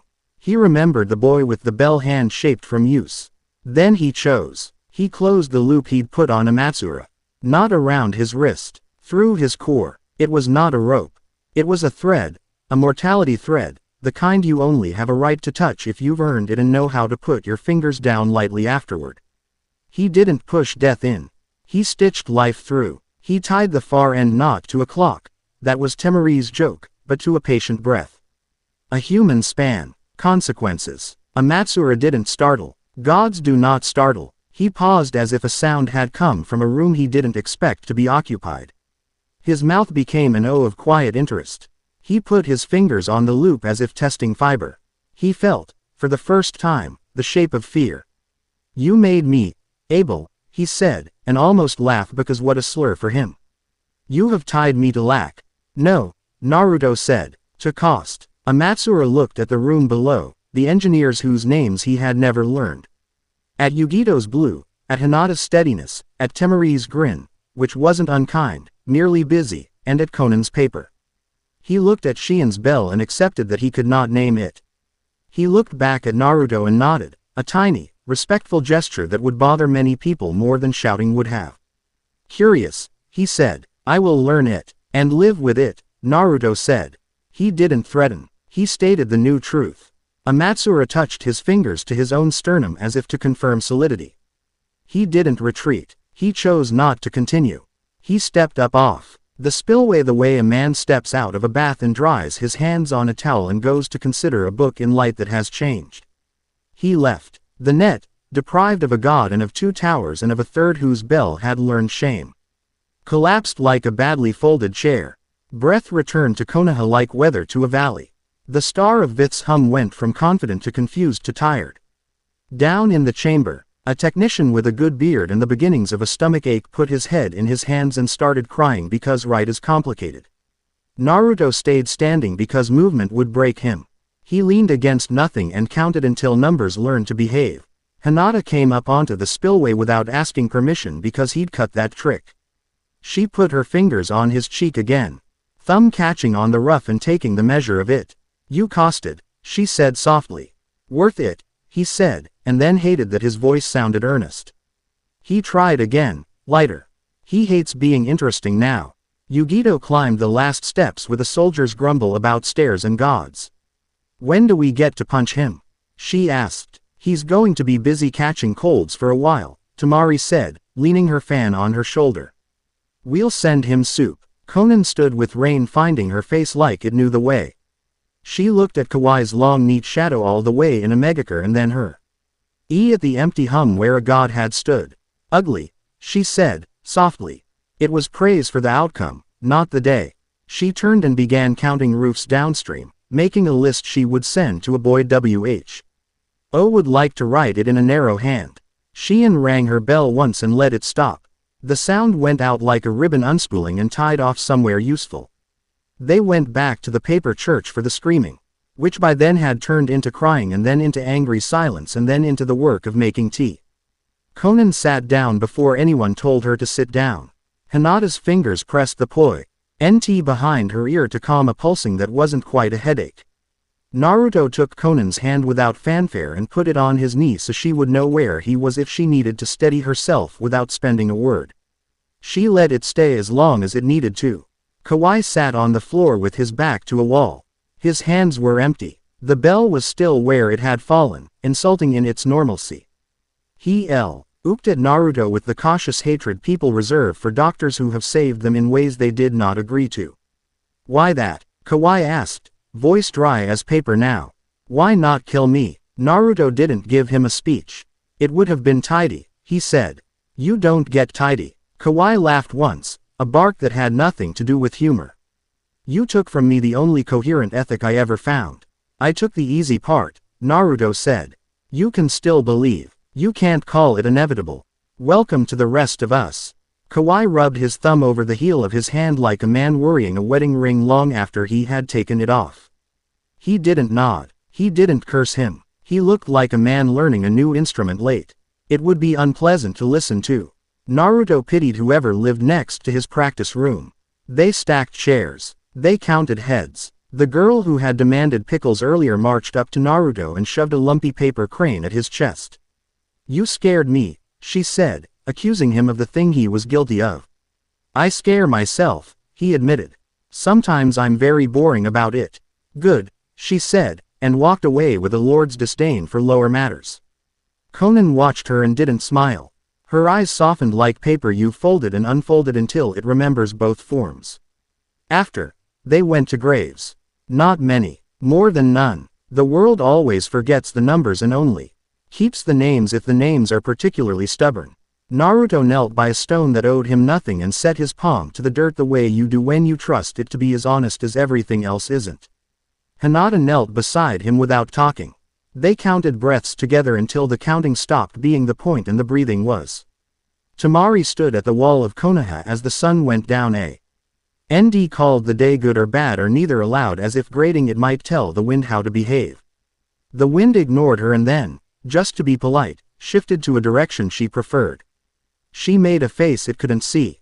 Yugito stood on the training field and lit blue along her fingers and turned it off and lit it again. Testing the blue's hunger, teaching it so this is our food now with the tireless cruelty of good habits. She didn't look at Naruto when he came up behind her. If you had cut her, she said, meaning Hinata, meaning the moment on the ridge, I would have burned you to a thread. I know, he said. He didn't say thank you. That sounded like a request for future patience. He didn't deserve it prepaid. She nodded. Good, she said, which in her language meant I'm here a while longer. Conan sat on the step of the church and looked at the rebuilt bit and declared it ugly with the satisfaction of a critic who has an attachment to survival over taste. Naruto laughed like a body remembering how to. I'll take ugly, he said, as long as it holds. Sheehan walked through the square where the lanterns had resumed their ascent and plucked one. She hung it on a low branch for a man who couldn't reach on her own and said, there you go, with a tone that made mothers breathe from their bellies and men remember they used to be kind. She found Naruto in the press and poked his ankle with her toe. Still tied? She asked. Nodded, he said, and she tilted the bell at him so he could see himself upside down in it and accept that as a whole story. At last, the wall. Naruto and his elbows on the parapet and looked at the world the way you watch a river from a bridge you built yourself, knowing it will outlast you, knowing the boards will need replacing, not annoyed. Hinata came up and didn't ask if she could lean beside him. She did. The night had more stars than you would think possible this close to a city. Somewhere out in the dark, a god had learned the sensation of a scraped knee. Somewhere in a room with too much glass, a man who liked labels was practicing listening without being praised for it. You could dodge less, Hinata said after a while, her voice the softest insistence. I could, he said. Lean more, she said, and he smiled in a way that made his teeth catch the light and looked sideways at her. Always, he said. Below them, a lantern drifted and did not turn upstream. Another did. He watched it for a second, then let it go. Not every strange thing needed his hand. Some stories are allowed to go wrong in little ways without dying, and why? Oh, you don't get to fix everything you don't like, even if you could. He thought of what he had tied through a god that morning and of what he had cut out of a man's certainty that afternoon and of the boy with the bell who had stood like a dock when the tide came for the village, and he had been exactly as strong as he needed to be and no more. He thought of his own hands as only two and decided they were enough. Guardian first, angel second, neighbor always. Tomorrow, he said to the wind, and the wind, which had learned to appreciate practical men who talked to it without needing a miracle back, ate a tiny adjustment to its plan and let guards up on other parts of the wall be a little warmer for no reason they'd know. He laughed, quiet. Hinata bumped his shoulder with hers. Tamari shouted at someone for stacking chairs wrong 3 blocks away. Yugito threatened to punch him if he tried to be dramatic about exit strategies. Conan refused a compliment in 2 syllables and accepted thanks in 1. Shion rang her bell so softly no one heard it, which is not the same as it not happening. The river ran. It did not argue. It made room where it could and called rocks what they were where it couldn't. Naruto could live in that kind of world. He'd spend the rest of his life trying to make it livable for others. Down there, a lantern caught on a reed. It jittered. It freed itself. It drifted upstream 2 fingers and then changed its mind and went with the rest. Correct, Naruto told it, and did not try to explain himself to anyone. The night was ordinary. He liked that better than victories. Chapter 5 End.